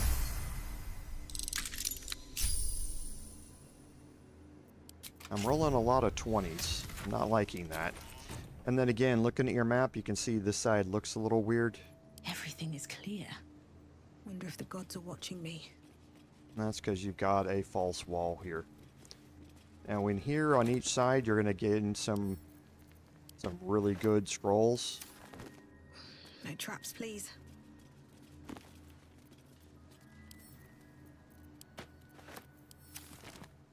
Don't forget the gilded chest up here. And then you have the Caution Before the Seelie book. Cursed to put my hands on everything. if you read it, you're going to be given the Scroll of Bestial Communion. Okay? So this is going to summon a Deva to fight with you. Again, a very powerful spell that it's best if you learn it. But then you can also pick up the book, and that book is again worth 2,000 gold. But again, it's best if you learn this spell instead of casting it. There is another one of these. Or no, there's not. That's the only one of these. Which way to This the is nearest unique as library? well. Yeah, see, my wizard level's too low here for him to learn it. So you want to make sure that if you're going to learn it, that you obviously have a wizard built for it. Otherwise, I'm just going to be able to cast it. Onward. Okay, now there's some correspondence and some lore in here that you can learn. Looking ahead. Now we're going to get ready to head into the restricted area.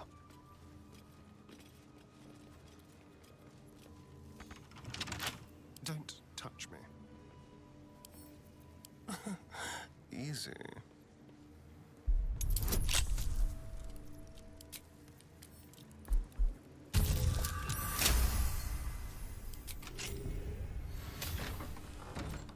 Okay, now these rooms are all trapped. And what you want to do is send somebody who has see invisibility in here, because there are levers. Okay, so I'm just going to maneuver right here with fly. Click the lever. That's going to disable the traps in this room. And now it doesn't matter if I find the traps or not. Okay, now I've got 3 doors. Elminster, Silverhand, and Karsus. You can see that Karsus, when I mouse over it, it's locked. Elminster, when I mouse over it, is locked. So the only way I can go is through the Silverhand door. Now, I'm only going to take one person in here at a time to do this, and it's going to be the person that has see invisibility. Let's see what this does. Now, I am standing on a trap trigger, but see invisibility revealed the lever over here. Don't move, just shoot the lever from range. That's going to deactivate all the traps. If you move off of the trap trigger, then all the traps in here are going to activate. Okay, so now I've got 3 more doors. Abjuration, Transmutation, Evocation. I've got 4 doors actually, and Illusion. Notice something different about the Illusion door. It's got a health bar. None of the others do.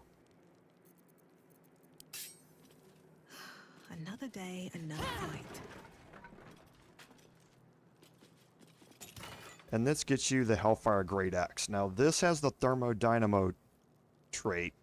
This is the final weapon for your heat-based barbarian build. Whenever you deal damage with this weapon, you gain 2 turns of heat.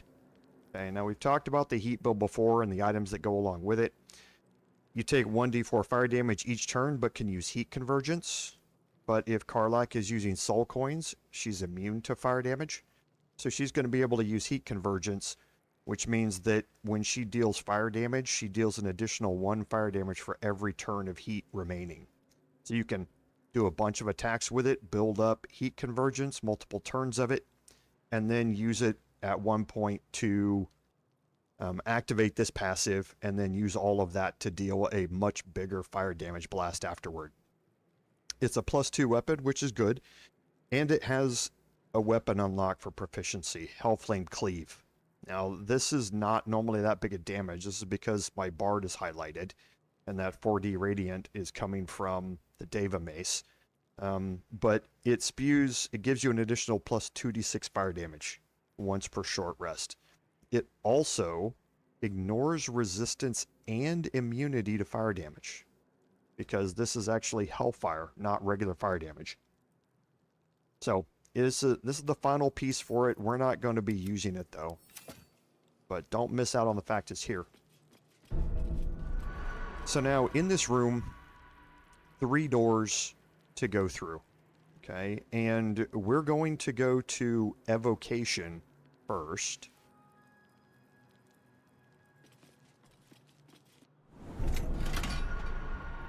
And again, before you move,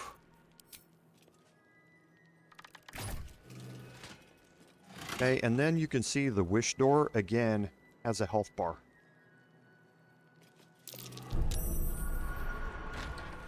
Now don't just walk into these rooms.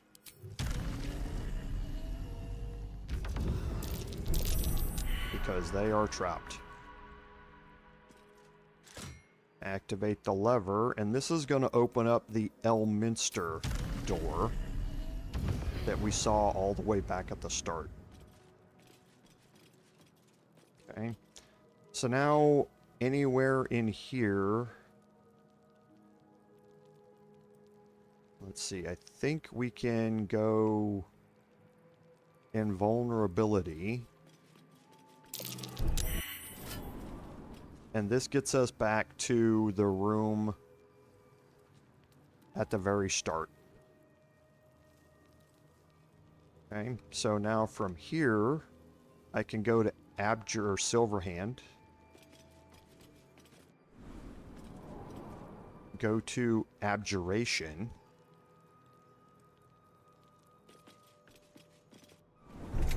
And then there's going to be another door in here once I disarm these traps. That has a health bar. And that's the silver door.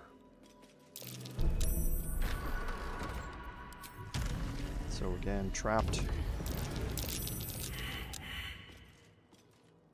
Trigger the lever. Fly back out.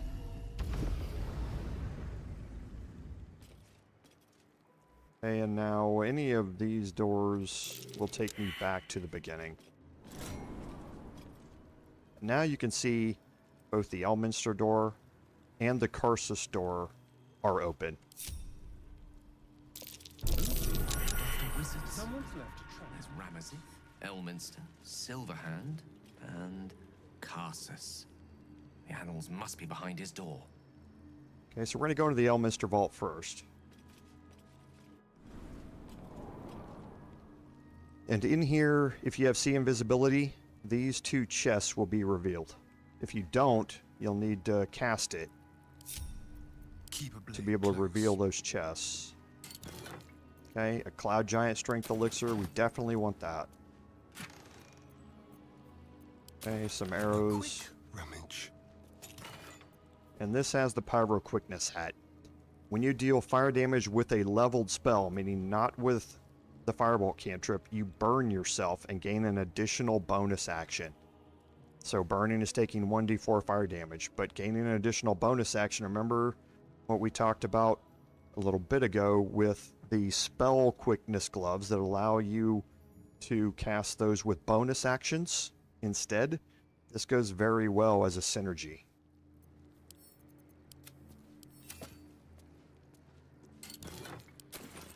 And now my bard, or actually I need to unlock this first.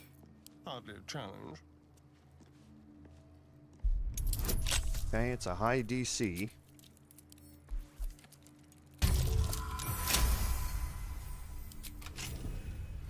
And now my bard, I'm going to open this up. And inside is the Tharthiate Codex. Now this is going to go back to a quest that we picked up a very, very, very long time ago. Probably 40 episodes ago. In the Whispering Depths, when we picked up the Necromancy of Thay. Okay, if you read this, you want to read it with whoever read the Necromancy of Thay previously, and that was me. I have the Speak with the Dead action here. And here it talks about the Necromancy of Thay and the secrets contained in the Necromancy of Thay. Now you're going to get a debuff, Arcade Withering. Okay, now this is a curse. So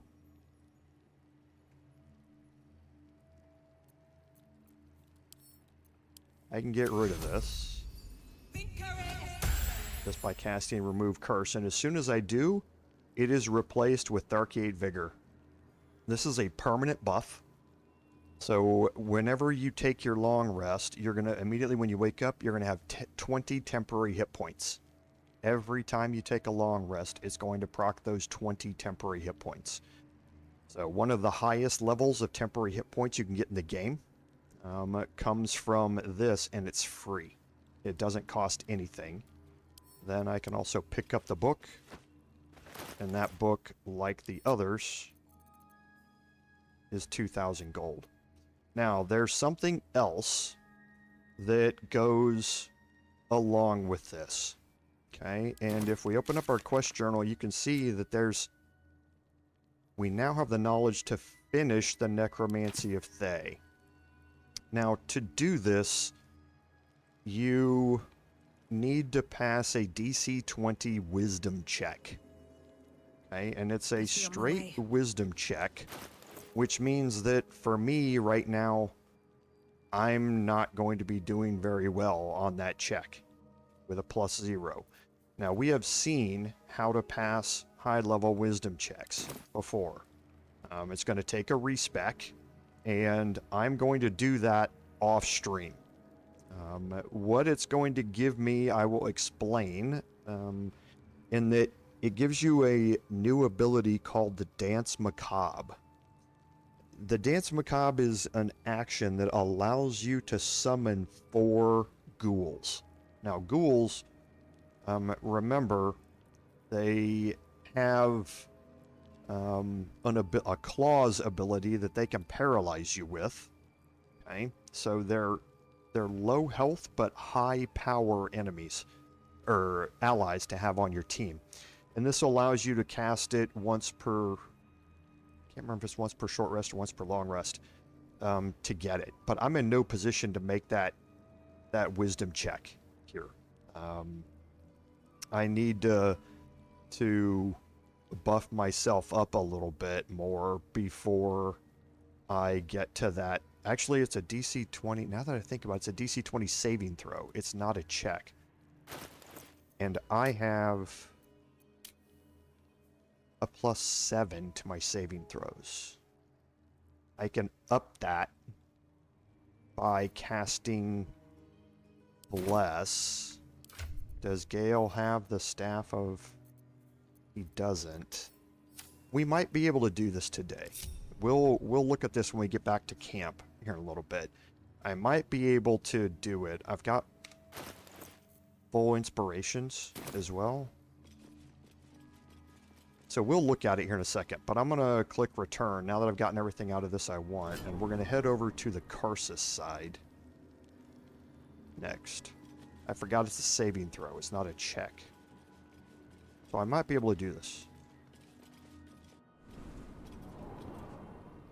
And again, 2 chests that are revealed. And this has Foe Breaker. So ignore the 1d10 necrotic. This weapon ignores bludgeoning resistance. That's the first big part of this, in that it doesn't matter if you're resistant to bludgeoning at all, this ignores it completely. The other big thing is the tenacity perk on this is the highest tenacity perk in the game. When you miss an attack, you deal 8 bludgeoning damage anyway. The next highest below this, I think, is 3. It might be 5, but I think it's 3. So this is head and shoulders above any of the other tenacity perks on any weapon that you're going to pick up. Still not something that we're going to use, though. There are some +1 weapons around here that you can pick up. We're going to be more interested in the scrolls. Hold Monster, really nice. Scroll of Circle of Death, also good. Telekinesis can be very, very useful, throwing people into chasms. And another scroll of Globe of Invulnerability, which again is going to be very, very useful for us. What to do?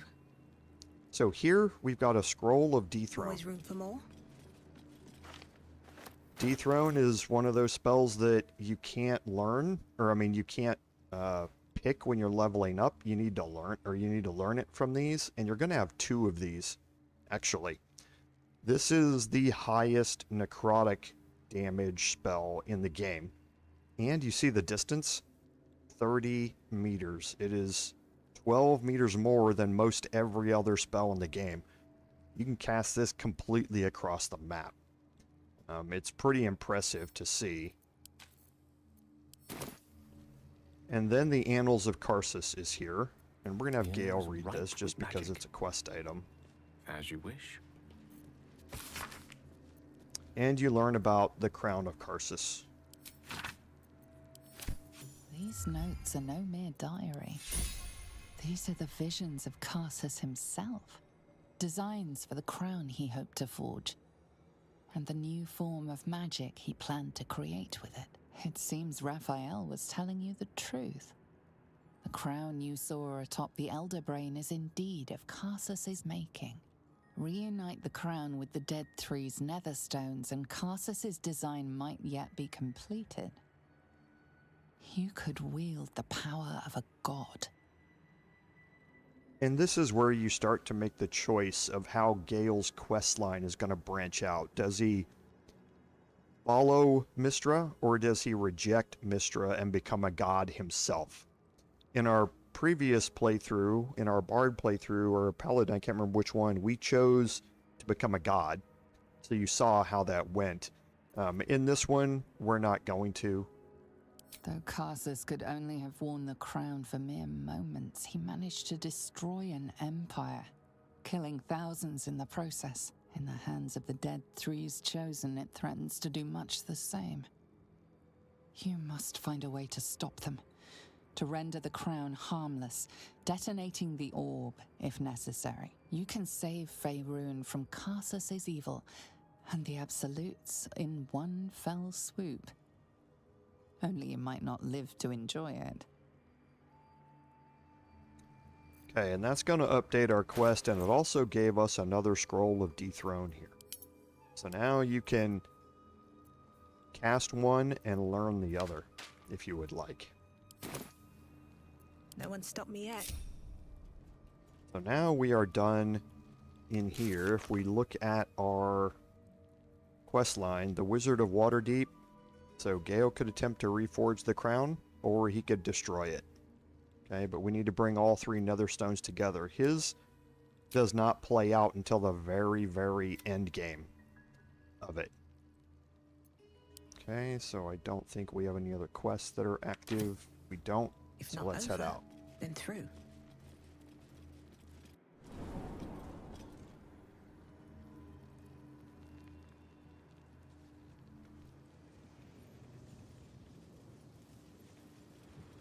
Okay, and that finishes us up in the vault, so we can take the portal back. Better be cautious.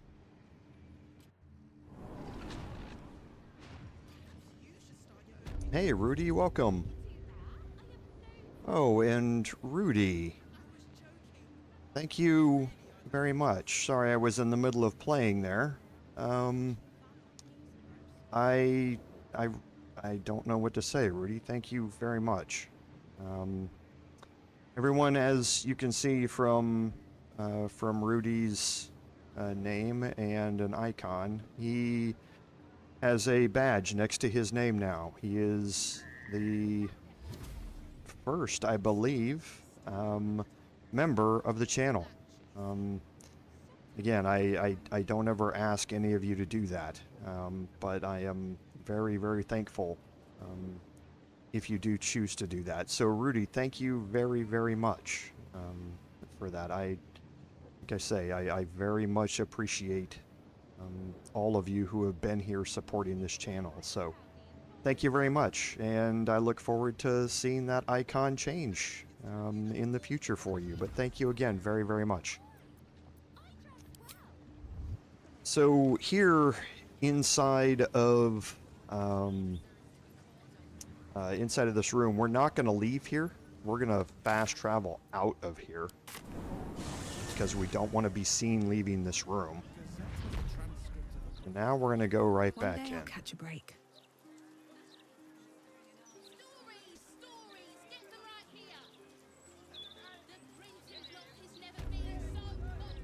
And we're going to go speak to Lorroakan now. So, Gale, you laid with a goddess. You must have some sort of... And remember what the projection said. Let your knowledge of I lay with the mother of the magic herself.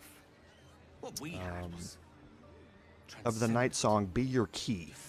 So these plaques all correspond to the portal right next to them.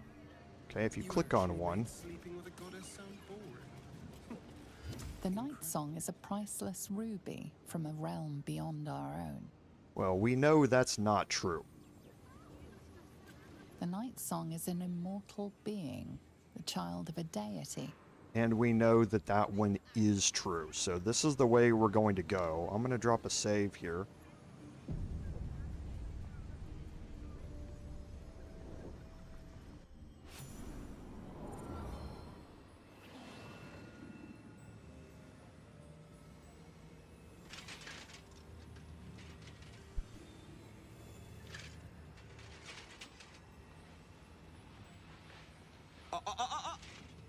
Hold very still, Nicklaw. Craig's aim is much improved, but still leaves something up to chance. Yes, sir. All right, Crank. Ready? Aim.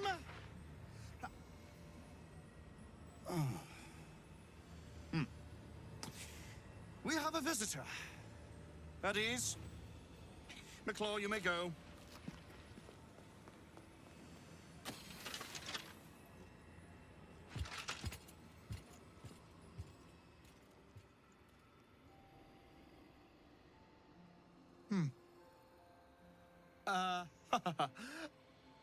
I see no night song. Surely you wouldn't have entered my tower without the night song in hand? Surely you wouldn't have wasted my time?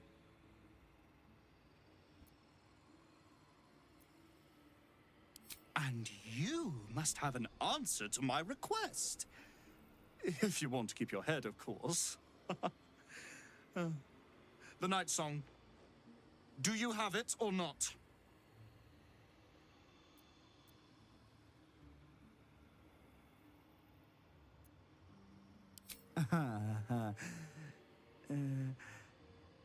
Explain yourself.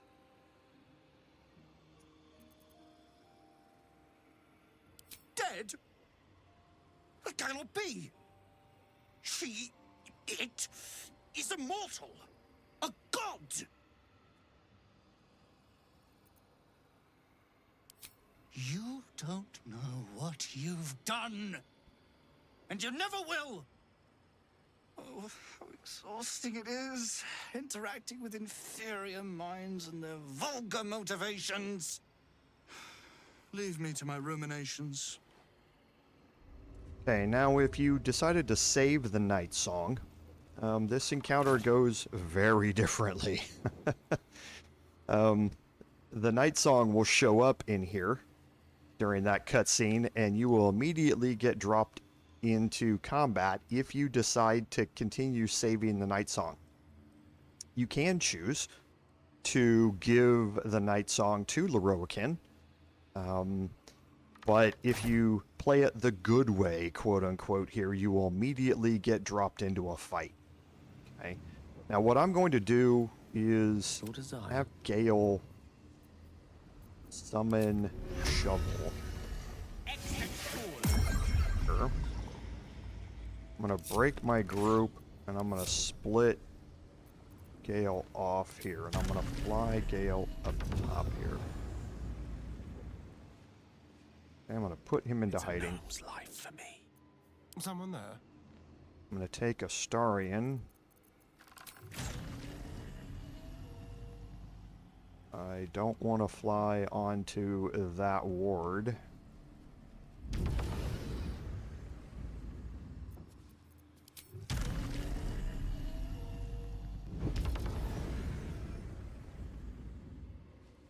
And I'm going to put him into hiding. Oh, I could go for a good meal. Karlach is going to get up here on the same side as Gale.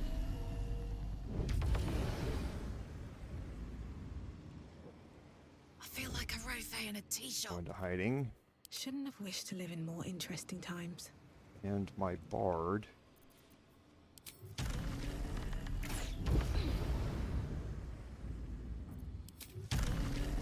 Going to move up here with Astarion.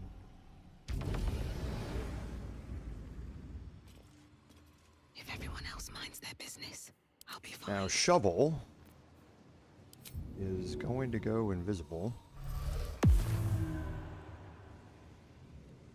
And I'm going to bring Gale out of invisibility as well. Or out of hiding as well. Okay, so Gale has a Ready and willing.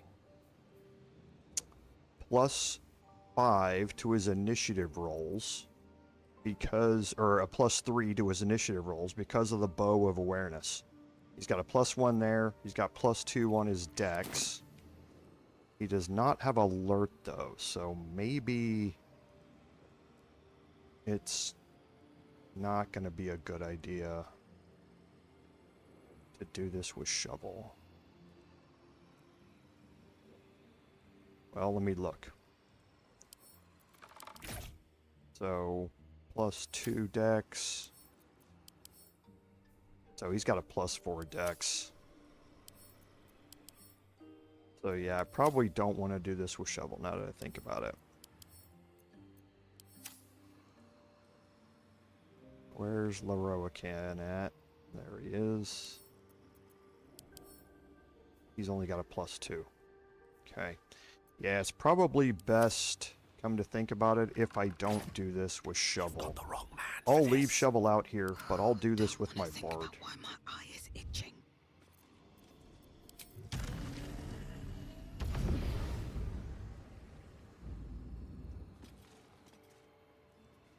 Okay, so gonna drop a save here, and I'm gonna cast Hex on Lorroakan here.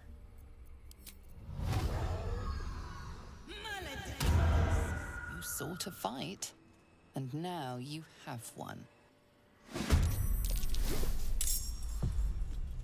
Okay, so there are a few things to know about this fight. The first is do not touch Lorroakan.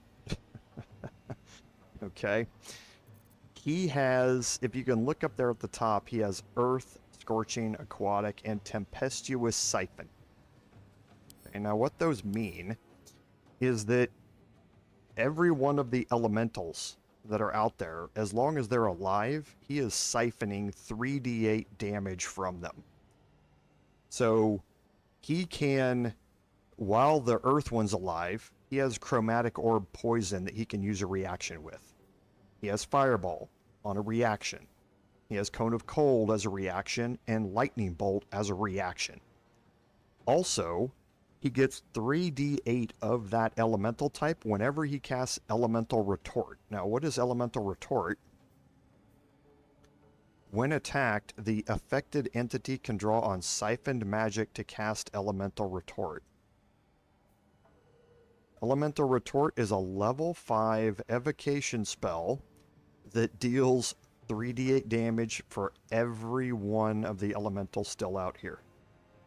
Okay? This is whenever he takes damage. So, in other words, don't touch Lorroakan. Okay? Leave Lorroakan out here and focus on the elementals first. Alright? So for me to do that, I'm going to fly over here first.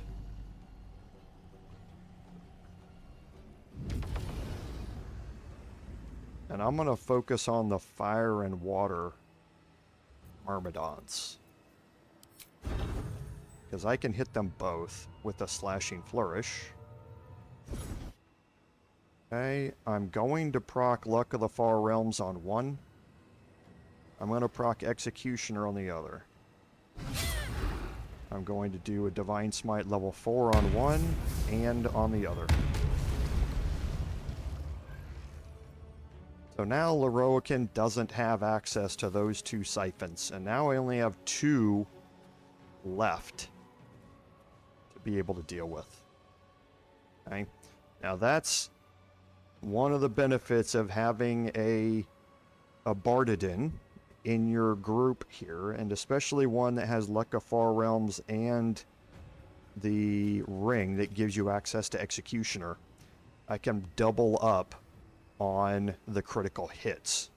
Now I still have an action left here, and I'm going to move, or actually I'm going to fly this way.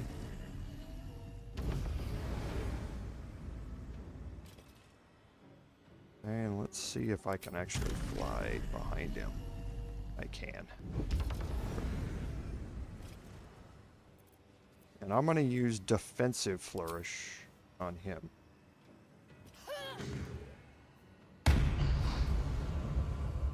Okay. Now, I am not done, obviously. Time to kill. So, Karlach is going to step over here, and let's see if she has an angle. Long and low. To be able to throw at the Air Myrmidon here. She does. Go on. And it was a crit.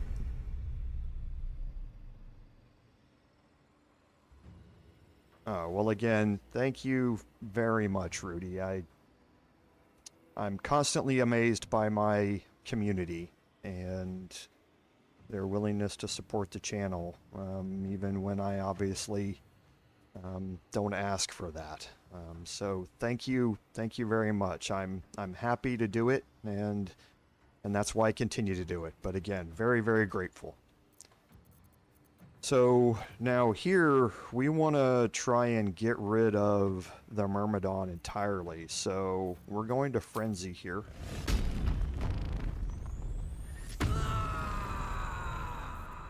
We're going to use our Enraged throw. Where is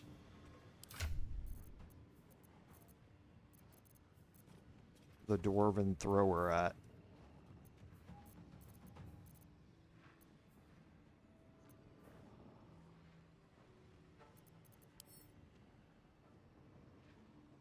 Where's the Dwarven thrower? Oh boy. Okay. I have no idea where the Dwarven thrower went. I hope it's not laying on the ground somewhere.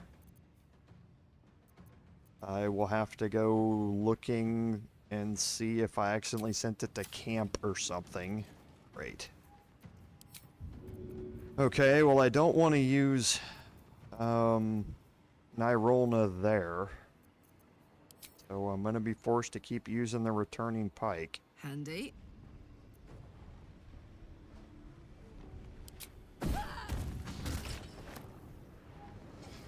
Okay, well that's one way to do it. It knocked him off the ledge and the fall damage killed him. I don't know if I can throw all the way over there or not. Let's just move up to the edge here.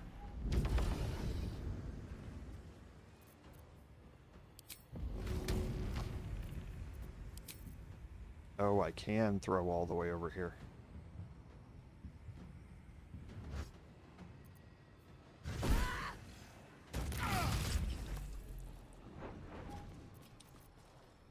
Let's action surge.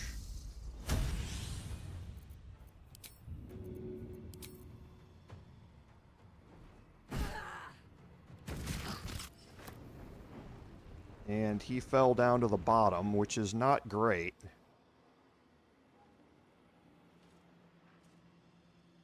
Because now I can't get another throw off on him.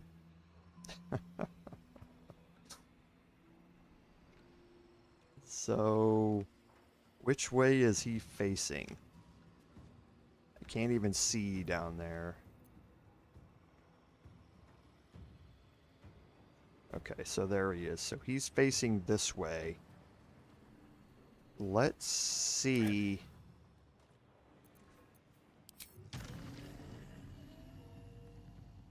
If I can get Astarion down here.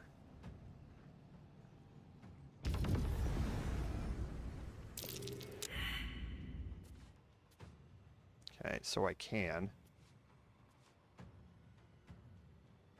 The element of surprise.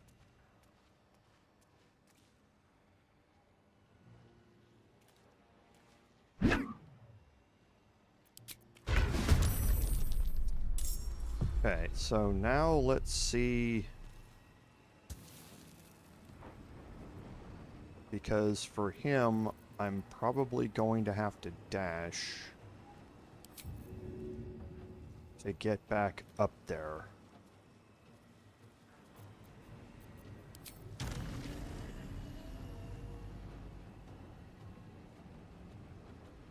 Yeah.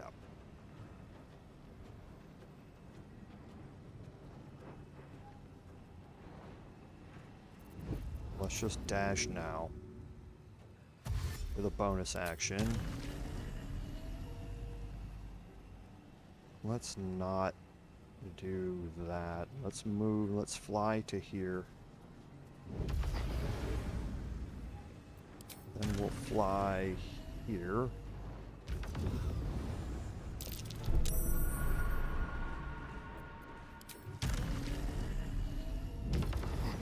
Because you can't see the floor from up there. But now all the elementals are dead. And I want to now focus on Lorroakan. And I have some actions here left. So we are going to use our second action here to key resonating punch him.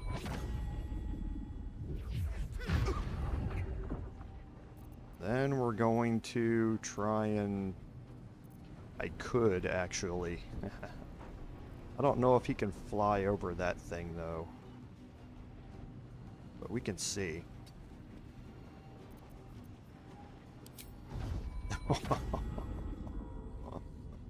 Okay, yeah. Yeah, let's do this. So where's it? Yeah, he'll fall back down there and I can loot him.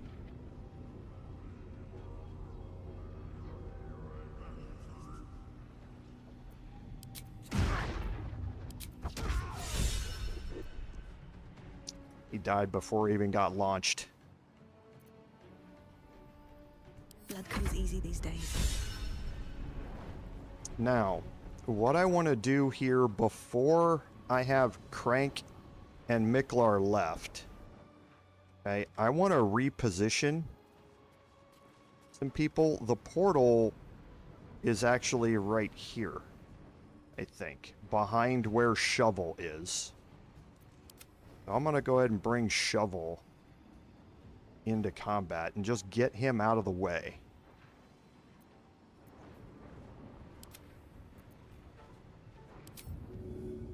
I think he's probably, as mage animated, he's probably immune to being frightened.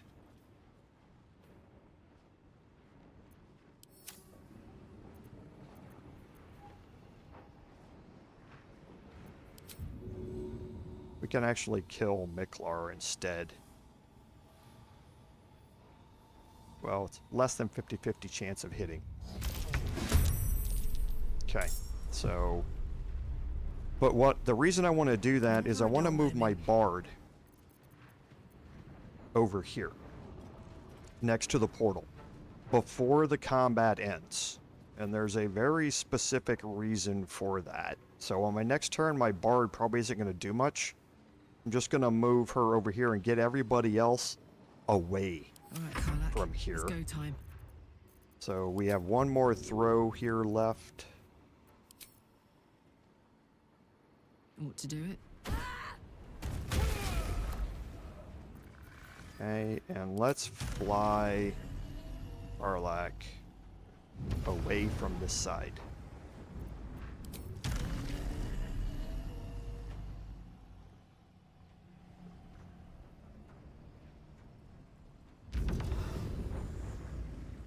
Because like I say, I'm pretty sure the portal is here. Just hurry this along. And now Gale. With ease. If I crit, I could kill Crank. So I'm not going to do this either. Gale's not even going to be a part of this fight.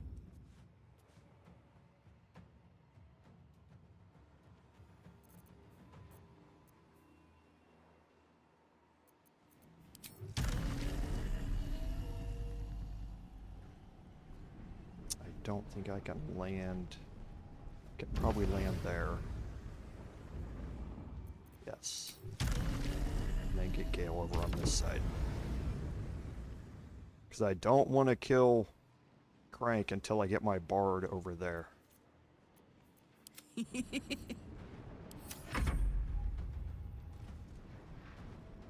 Okay, I'll bring Gale into this fight with Projected Ward. I'll do it again.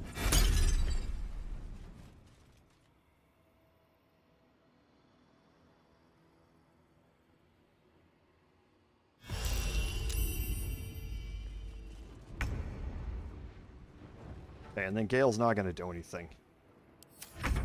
Okay, so for my Bard, I'm going to move her over here. She can get some shots here, might as well. Oh boy. Is he going to go falling?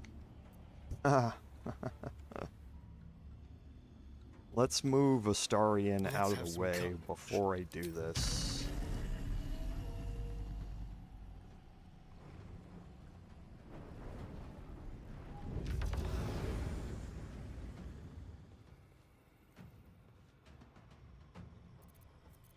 Come on, can't stay idle.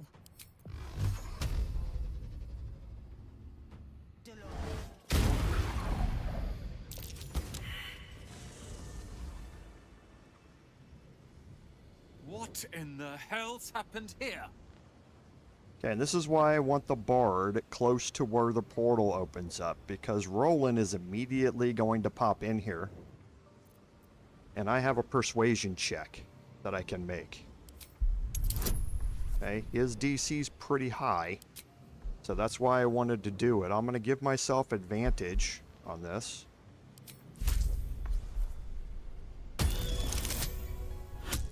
Didn't even need it.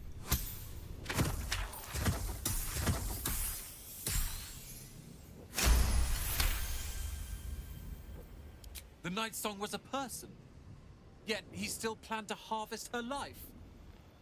Oh, I shouldn't be surprised. Lorroakan was a cruel and vicious man. By day, I'd tend the shop, but at night, he'd fire the most nonsensical questions at me. And for every one I answered wrong, he'd beat me. I could have killed him with my own two hands.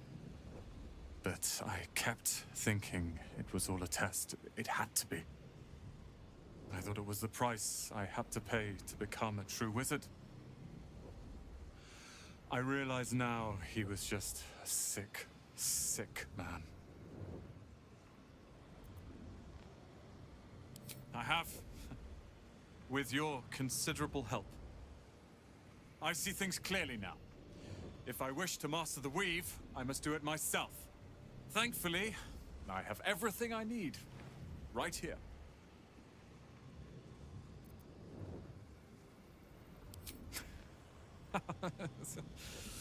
Oh, I like the sound of that. I do indeed. I'll move Cal and Leah in immediately. Lorroakan refused to let them stay here. They are gonna love the tower. I wouldn't have this, the tower, my family, without you. What can I do to thank you? And you'll have me. I'll learn everything I can about the tower in the meantime, even if I have to rip this place apart. But know this. Ramazith's tower and its master are now your friends. And when the time comes, we will stand by you as allies. And that's going to gain us a new ally here. It's not going to pop up yet, but we're now going to have access to a fireball that can be cast from Ramesses Tower during the final battle. Swift as my feet can carry me. So let's bring everybody together here.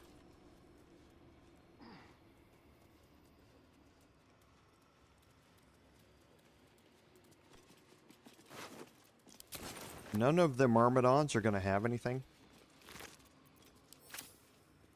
Okay, there are some other things that you can loot up here. There's some chests and things like that. You need to be in hiding when you loot these. Now that Roland is the master of the tower. But we can also do a little bit of exploring just to kind of let you know around the outskirts. Okay, we have 2 balconies, and these balconies are another way to give you access to this lower level down here. This middle level.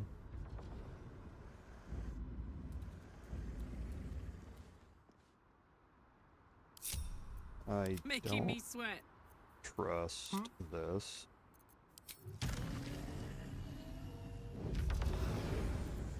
How many die today? How many die tomorrow? Okay, now I'm gonna have Gale cast guidance on himself. Keep it together. I don't want to do that. I applaud your taste. I venture forth. You can walk around the outside here. And you'll be able to find some more stuff that you can loot. You can also fly yourself in through the window. And once you see the plaque, you'll know what the weave button does. This one's for cleanup. Okay, come on. Wanna dance? Sometimes it can be a little...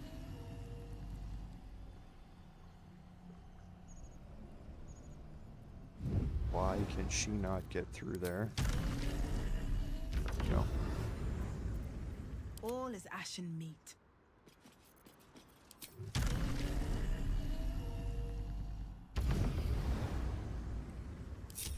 At the ready. Okay, this one says below, and that's the one that we're going to end up using. There are traps down here, but they're not active yet.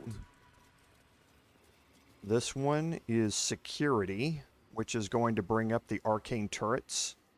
They're around here. I think there are 4 of them. Here's Lorroakan's body. All's well that ends. Not as Let's bad as it could recast have. Speak with the Dead.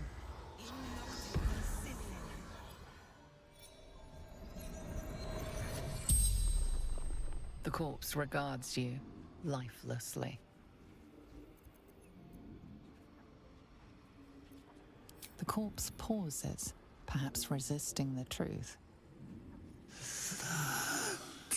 Bloody tiefling. So, Roland is actually more powerful than Lorroakan. Lower floor. Magic repository. Vault key.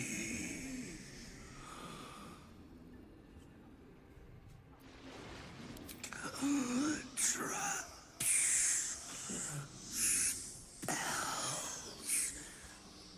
Deathly to the touch.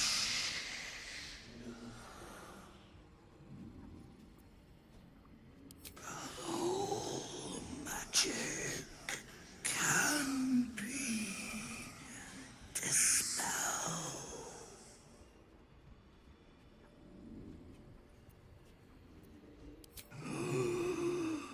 Ramesses gone.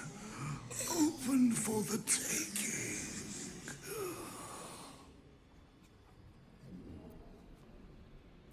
The corpse remains silent. It does not know. Powerful mage. Spellmaker. The spell's power wanes. You can ask no more questions. Okay, and then you can loot Lorroakan. Now, Lorroakan's going to have 2 items. The Shelter of Katla, which is you have advantage on saving throws against spells and allows you to cast Mirror Image. So, cast it at level 2. And so, you're going to have 2 Mirror Images, along with the main one that gets cast. So, 3 Mirror Images, that gets you a plus 30 to your armor class. And then every time somebody misses you, one of the Mirror Images goes away. And the Despair of Athakatla, which is a +1 to spell save DC and attack rolls, which is nice, and +2, but that's all it is. We're going to get much better than this here in a little bit.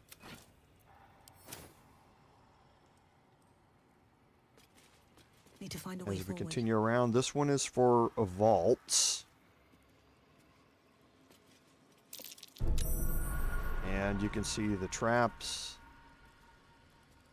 Another arcane turret point, and this one says cleanup. Cleanup activates these traps, and these let out cloud kill. Okay, so not a great place, or not a great thing to have out here if you're going to press that button, because it's going to release a whole bunch of cloud kill out here, which you don't want to have to deal with. Okay, so I am going to go over here to below.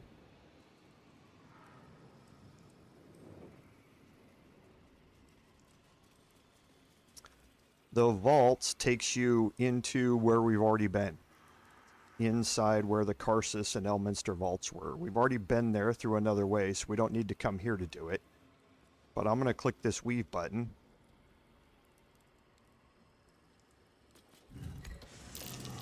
That takes me down here. This place is more dangerous than I thought. Okay, so it's an Arcana check to find the trap on the display case and see invisibility to reveal the 2 levers. I do not want Astarion down here. So I'm going to send him back up. Very well, then. Actually, I need him to disarm these first. Step lightly.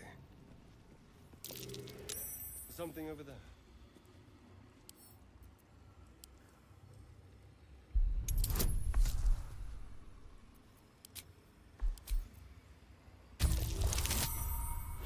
Nat 20, nice.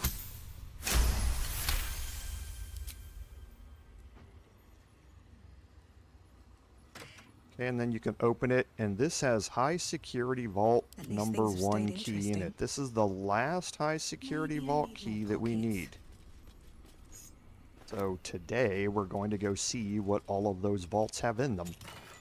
Gilded chest here with the mystery door key. This key works downstairs in the vaults. We don't need it. We already picked it. We already picked that lock. And now I want Astarion out of here. And the reason for it is because of Steeped in Bliss. We're going to have to make... I'm trying to remember what the... Give me just a second to pull it up here and make sure I know what I'm speaking about. So yeah, there's a DC 20 Arcana check down here, and I don't want Astarion Steeped in Bliss affecting this.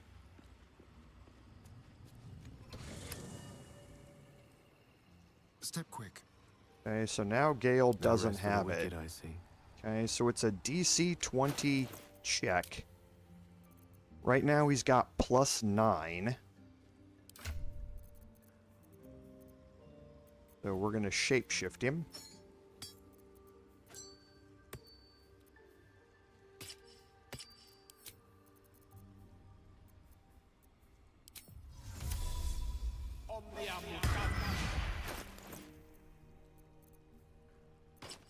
Okay, he's already got Mage's Friend, which is giving him that +1 to his Arcana.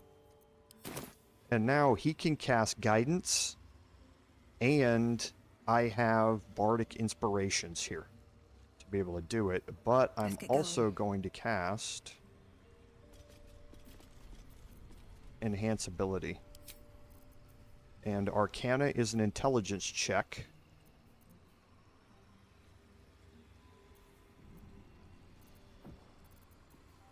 Which is Fox's Cunning.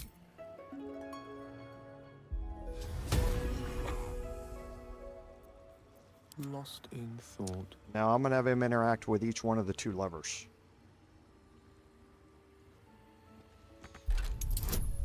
It's a DC 20.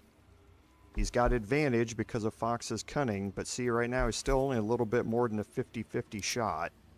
So he can cast Guidance on himself, and I'm going to give him a Bardic Inspiration as well.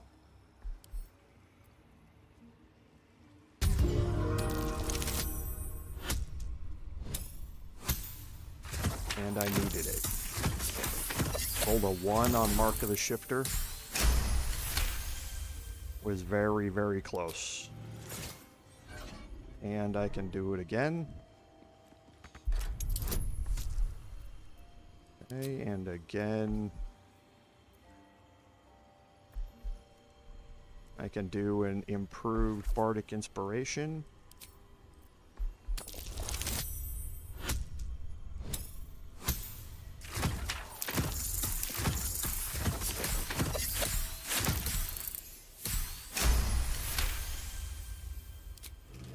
And that will unlock that one.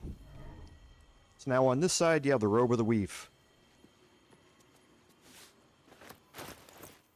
Okay, the Robe of the Weave gives you a +1 bonus to spell save DC and attack rolls, which is nice. Whenever the wearer succeeds a saving throw against a spell, they regain 1d6 hit points. And it's armor class +2. This here is actually counterintuitive. We do not want this for this Gale build. The reason for it is that he has Armor of Agathis right now. Armor of Agathis is, if I'm hit with a melee attack, the attacker takes 15 cold damage, and this effect ends. So I want to bait that attack, and I want them to hit me.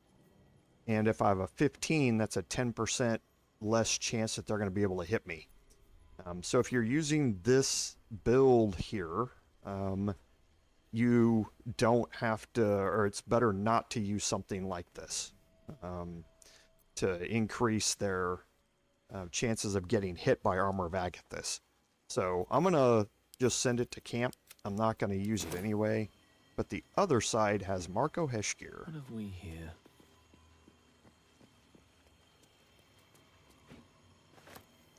And Marco Heshkir is the best staff in the game. It does have Arcane Enchantment, so again, +1 bonus to spell save DC and spell attack rolls. It's a +2 weapon. 2 things make this stand out. The first is Arcane Battery. The next spell you cast doesn't cost a spell slot. You can turn this off and on, and whenever you want to cast a level 5 spell or something like that, or a level 6 spell, if you've taken all the way up through full levels of Wizard, you can turn this on and that spell slot will not get used. So you get a free cast, basically, of it. Now, the other thing that goes along with that is the free cast Illithid ability. Now, we don't have that here on this character, but free cast gives you an opportunity, wherever it is in here. Oh, I might not have taken it because I don't need it here. Yeah, it might be on Shadowheart. Did I not take it? Oh, no, I took it. Oh, it might only be in combat. Yeah, it might only be in combat.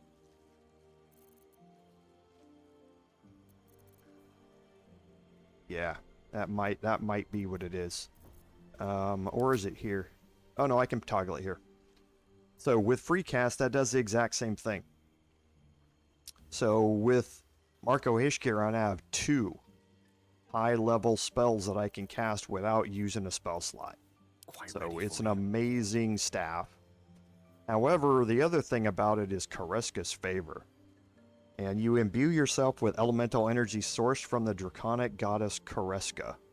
And I'm going to illustrate what this means, or what it does, because I'm going to dual wield Marco Heshkir with this. And I'm going to cast Kareska's Favor using Gale here. You get to pick which element you want to use. Fire, cold, lightning, thunder, radiant, or poison. Okay. But each one has different spells or different abilities. So they all do the same in that you gain resistance to whatever element that is. Your spells of that element deal additional damage according to your proficiency bonus, which right now is +4. When you deal damage, you inflict 1 turn of frost upon the target. Frost is the encrusted with frost condition that you get from the Cold Brim hat as well. So if you're using this and the Cold Brim hat, every spell attack, or whenever you deal spell damage, you're going to stack up 1 or 3 stacks of encrusted with frost. When there are 7 or more turns remaining, it makes a Constitution saving throw and possibly becomes frozen. Okay? So think if you're casting Magic Missile or Scorching Ray or something like that. Every one of those Magic Missile hits is going to turn up 3 stacks of encrusted with frost. Okay? So you could get, with a high-level Magic Missile, you could get 3 entities all frozen with 1 cast of Magic Missile if you're using these together. And this is what really brings this build highly online. Also, remember we said that we sacrificed Cone of Cold? This gives it right back to us. Ice Storm we already have, so if you don't want to take Ice Storm when your spell selection, you don't have to. Okay? But this gives us the ability to cast Cone of Cold and Ice Storm, and those spells change. Here is Chain Lightning and Lightning Bolt, Fireball and Wall of Fire. They are severely high-level damaging spells of each individual type. So this, obviously, the best staff in the game for your spellcasters, and you never want to miss out on picking it up. I have such a headache. So now we're going to group everybody up, and we're going to head back up.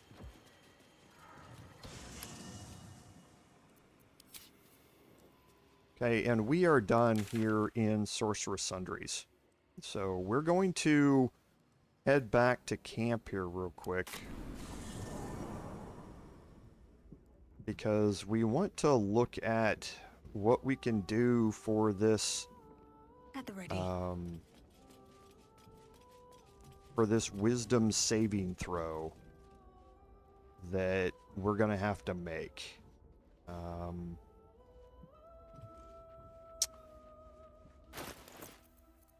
And I think what I'm gonna do is, where's Mystra's Blessing at?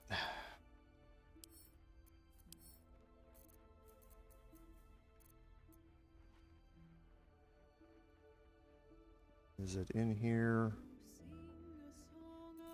That's Mel, or that's Coralon's Creation's Echo.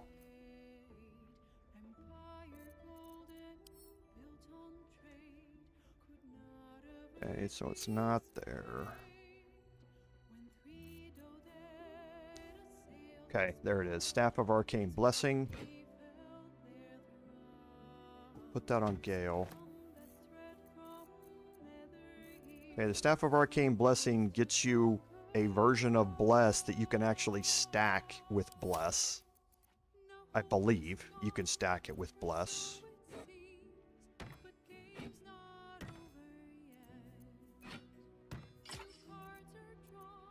Okay, and then Gale in his Cleric Spellbook, I'm going to have him equip Bless. Okay, and then how can I get advantage on that saving throw? Oh, I have the magic touch. Because Bless gives me a 1d4 bonus to it. Yes, it is. I need to bring Keep it together. Shadowheart back First into in my this. May the darkness protect you. I'd join you, but things are looking a tad And crowded. we're gonna have You'll need to Astarion lead the take way, a then. rest. And she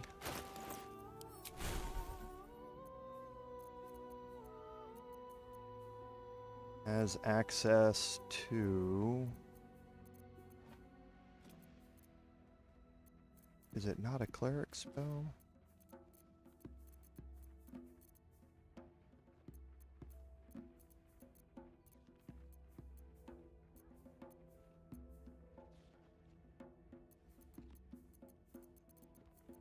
Nope, there it is. Beacon of Hope. So I can get her to cast Beacon of Hope. Now, Beacon of Hope lasts 10 turns, so I'm going to have to kind of gather everybody up How over many here. die today? How many die tomorrow? Elminster's here. We can have this conversation first. Elminster? Oh, hello, my boy. No, don't mind me. I'm just enjoying a lungful of Baldurian air. Yes, a distinctive aroma, though perhaps not one worthy of bottling. I hear you've been browsing in the most esteemed of emporiums, Sorcerous Sundries. Indulge my curiosity. What wonders did you discover there? So, you have learned the truth of the enemy we face. The very tool with which its eponymous creator unmade magic itself. Perhaps now you understand what is at stake here, my boy. Though what Mystra asked of you was extreme, it was not without merit, nor demanded lightly. What are you saying? Or rather, what are you not saying? Mystra knows you defied her, Gale. Ah, of course she knows. She's Mystra. She bids you come to her holy shrine in the Stormshore Tabernacle.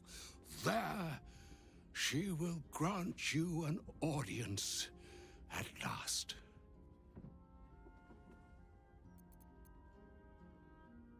I'm curious enough to make the attempt. All right. An audience with the mother of magic, it is. Perhaps. Perhaps that should have been your mission right from the start. Trust in yourself. Trust in the weave. If you are willing, trust in Mystra. There is a conclusion yet to be written in this sorry tale, Gale of Waterdeep. And yours is the quill that will write it. And we are going to go do that today as well. But first, we now have Gale. We have Karlach, who has the Staff of Arcane Blessing on her back, and Shadowheart. Let's bring Shadowheart over here. And we're going to go into turn-based mode.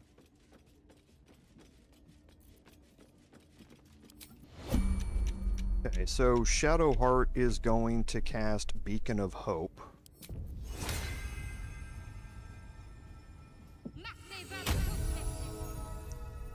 And Karlach is going to cast Bless. That's Mystra's Blessing. Now, I'm anxious to see if the Bless here is going to stack or not. Gladly. it does. No, it did not. For a split second, it did. Okay, so now if I look at myself, my wisdom saving throws are +7, but I have a +1d4 from Bless. I have advantage from the check, so or from Beacon of Hope. So let's go ahead and reread the Necromancy of Thay. The book radiates power, but the words you read in the Codex echo in your mind, guiding your eyes safely across the page. The once indecipherable glyphs now feel dangerously familiar, promising unholy power to those who can take it. Now, I didn't get full here, and I didn't move. Well, hopefully I have 2 advantages, so hopefully Steeped in Bliss gets canceled out. I forgot to move him away from this. So I didn't do everything I could to get this up where it needs to be. But I have 4. Yeah, the Steeped in Bliss is ruining this.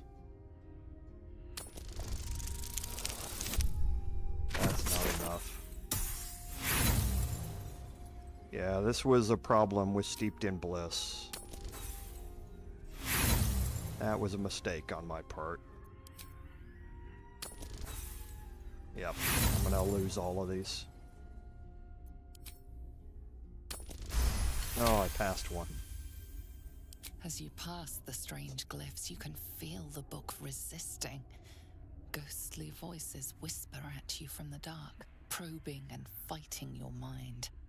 But your will is iron, and you brush past these shades of the past, devouring every secret the book has to offer. You see now life and death are malleable as clay, to be bent and reshaped by your will, by your power. But as you close the book, a nagging doubt whispers in your mind. What consequences will there be for calling the dead from their rest? Okay, so that was, I even have it in my notes here in front of me. Remove Steeped in Bliss. I just misplayed it. So what does that give me? Gives me the Dance Macabre. Okay, now you can use the spell once per long rest, and it does exactly what it says on the tin. It creates 4 ghouls that fight alongside you. Now the ghouls are not under your control. It's important to know they are followers, but you can't control them. They are going to attack whoever they want to attack on the enemies that are around them. Yeah. Mystra's Blessing and Bless do stack. I thought they did. Why aren't they stacking? Oh, because I have Sweetstone Features. That's right. Sweetstone Features is Bless. So I've already got Bless permanent on me right now. I forgot about that. Yep. But Mystra's Blessing and Bless do stack. They're different names. They're different condition codes in the game code. I thought that was the case. So, but yeah, once per long rest, you can summon 5 ghouls. So they're really good at soaking up additional attacks that might hit you, and they are also sometimes useful if they can get that paralysis to land, because then every attack you make against that enemy is a crit. So they're actually quite useful to have in certain encounters, especially boss encounters that you may have, and you're going to see that coming up next week. So let's go ahead, and now I believe we can take the Necromancy of Thay and send that to camp. We don't need it anymore. We don't need those or family rings either. Let's talk to Gale real quick, and for the last episode, or last bit here. All it took to get Mystra's attention was to learn how to reforge an artifact that once destroyed her. It's obvious when you stop to think about it. Well, I doubt it's an apology for asking me to die on her behalf. Whatever it is. If it's important enough to send Elminster, we can be damn sure she's serious. This is a conversation that's long overdue on both sides. I owe it to her to hear her out. Come what may afterwards. After you.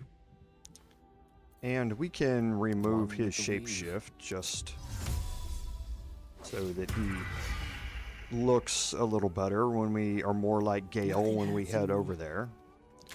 And we're going to go to the Basilisk Gate.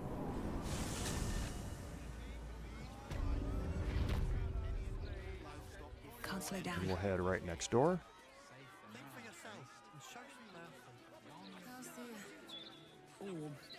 And first, we're going to go talk to Vicar Umbletoes. But see, the statue of Mystra's glowing. It's been some time. I have no... Welcome back, child. You have come far, I perceive. Of course, my child. Within limits. Okay, so he's got a lot of gold on him. So we're going to go sell off these books that we picked up. And we can sell off some other stuff here.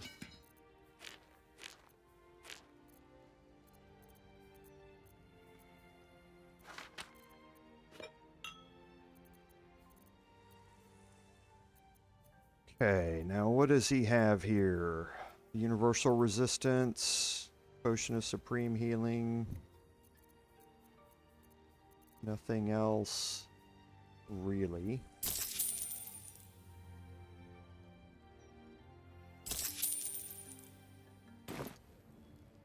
Now we're gonna have Gale click on the statue of Mystra. Shield our people from the depredations of... There she stands, just as Elminster promised. Mystra, goddess of the weave, mother of all magic. The old man wasn't lying. She's opened the summoning channel. Can't you feel it? Gale's right. The very air around the statue crackles with magic. It sets your teeth on edge. A stream of pure, undiluted weave. I only have to reach out, and it will carry me to Mystra, wherever she may be. Mystra is a lesser goddess compared to Lady Shah. But if you have a chance to speak to her, you should seize it. Time was, I'd have given my right arm for a chance to speak with Mystra again. The left one, too. Maybe a knee.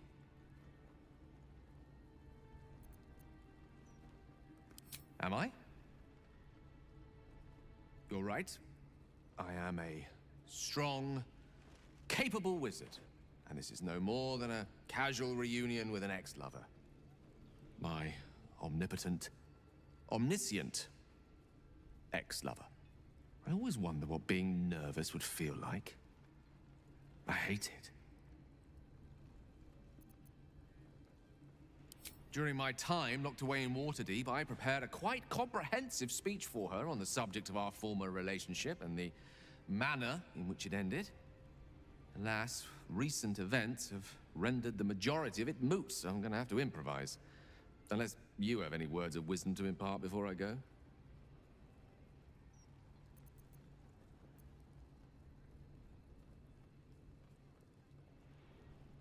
Mistra's forgiveness? If you want me to claim the crown of Karsa, she'll hardly be in a forgiving mood after that. I think it's best I keep a cool head going into this. Approach it like a particularly high-risk round of 3 Dragon Ante. I'll let Mystra show her flight, and then I can see how strong a chance we stand of winning the gambit. I'll only be gone for a matter of moments. The Outer Planes experience time quite differently to our own. Wait for me. Please.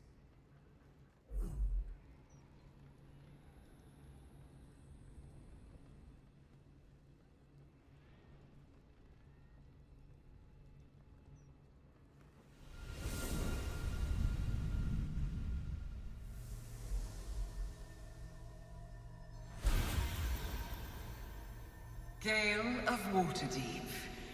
You look well. As do you. But I assume we're not here solely to exchange compliments. So why am I here? You discovered what lies at the heart of the Absolute, the crown of Karsus. And you disobeyed my instruction. Why? Because you had no right to ask that of me. You cast me out. Remember? You were my lover, my chosen. Yet still you know so little of me. The past cannot be undone with self-pity, nor can a future be forged. Only with the truth will you see the way ahead. The fragment of magic you tried to return to me was not of my creation.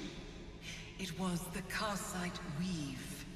It is a corrupted, half-born magic, wrought in the brief moment Karsus ascended to godhood. It hungers for power, just as he did, and it can never be sated. You unleashed something that would consume all magic in existence, and yet you thought only of preserving yourself. So that's what you're scared of. With the crown of Karsus reforged, I could take control of the Karsite Weave.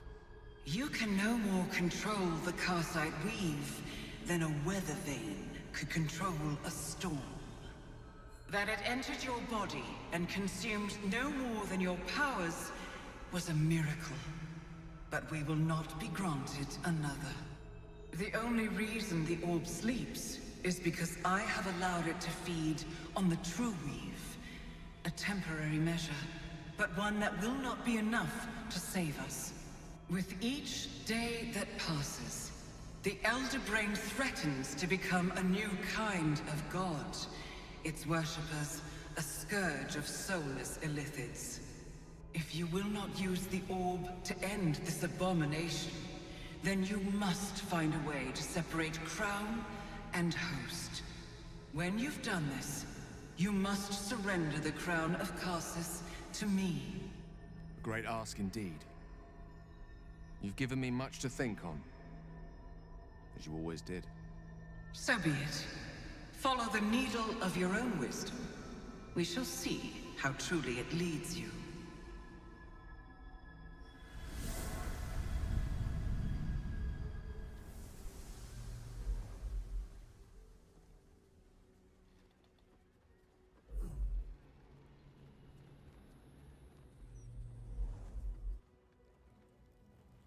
Okay, so now we can talk to Gale again. Looking ahead.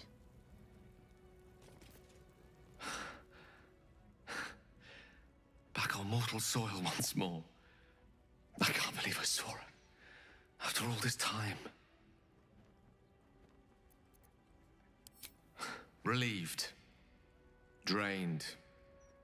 Proud of myself for summoning the courage to go to her in the first place. And, if I'm being totally honest, a bit lightheaded. As if it wasn't enough to have seen her again. She didn't exactly summon me there for small talk. The Karsite Weave. Within me this whole time.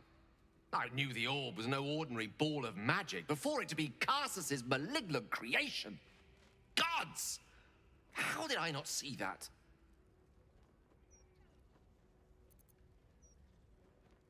But I should have known.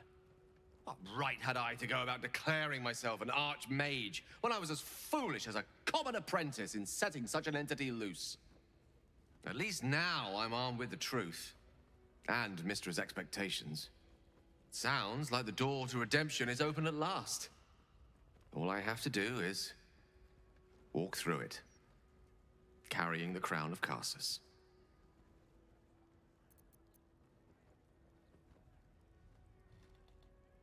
Perhaps.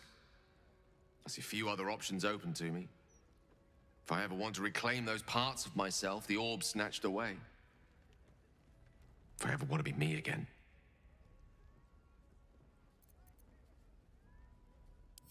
Thank you. There aren't many I'd trust to stand beside me on such a journey. Fewer still who would do so because they believed I deserved such a chance. If I could promise you one thing in return for your faith in me, it's this. I will use everything in my power to ensure we defeat this evil. I will not let you down. Now, I believe we've a date with an Elder Brain to get to.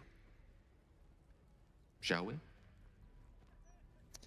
Okay, so Gale now has an option for redemption. We're going to go to camp real quick, and we're just going to bring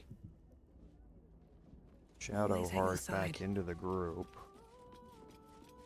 Or no, sorry, Astarion back into the group. Before we go today, because we're going to be taking a long rest. So, Gale's hedging his bets with Mystra? I can't say I blame him. Who'd want to hold a power like the crown of Karsus in their hands just to hand it to someone else? I know what my decision would be, but we're all different, of course. Perhaps if you lost a... well, in that case... Okay, and tomorrow, or next week, we're going to start off by taking our long rest. What I'm going to do off stream is go find out where the Dwarven Thrower is. It seems to be gone somewhere. I am not... Oh, wait, I think I know where it is.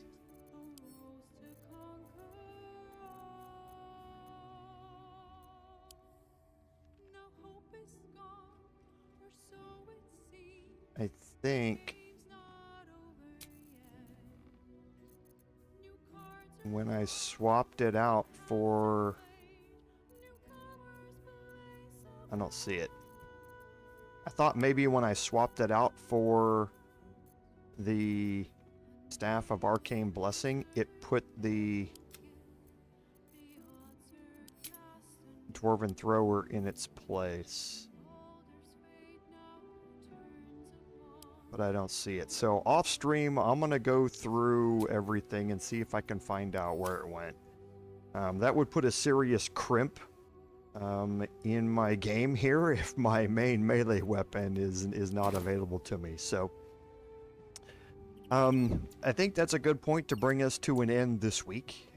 We've got next week, we are going to have the Titanic fight against Raphael, possibly bringing an early end to 50 episodes of this live stream. If we fail it, we will see.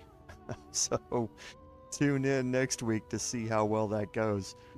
Once again, I would like to say thank you to our new member here for the channel, Rudi. Thank you very much again for that. I certainly do appreciate it.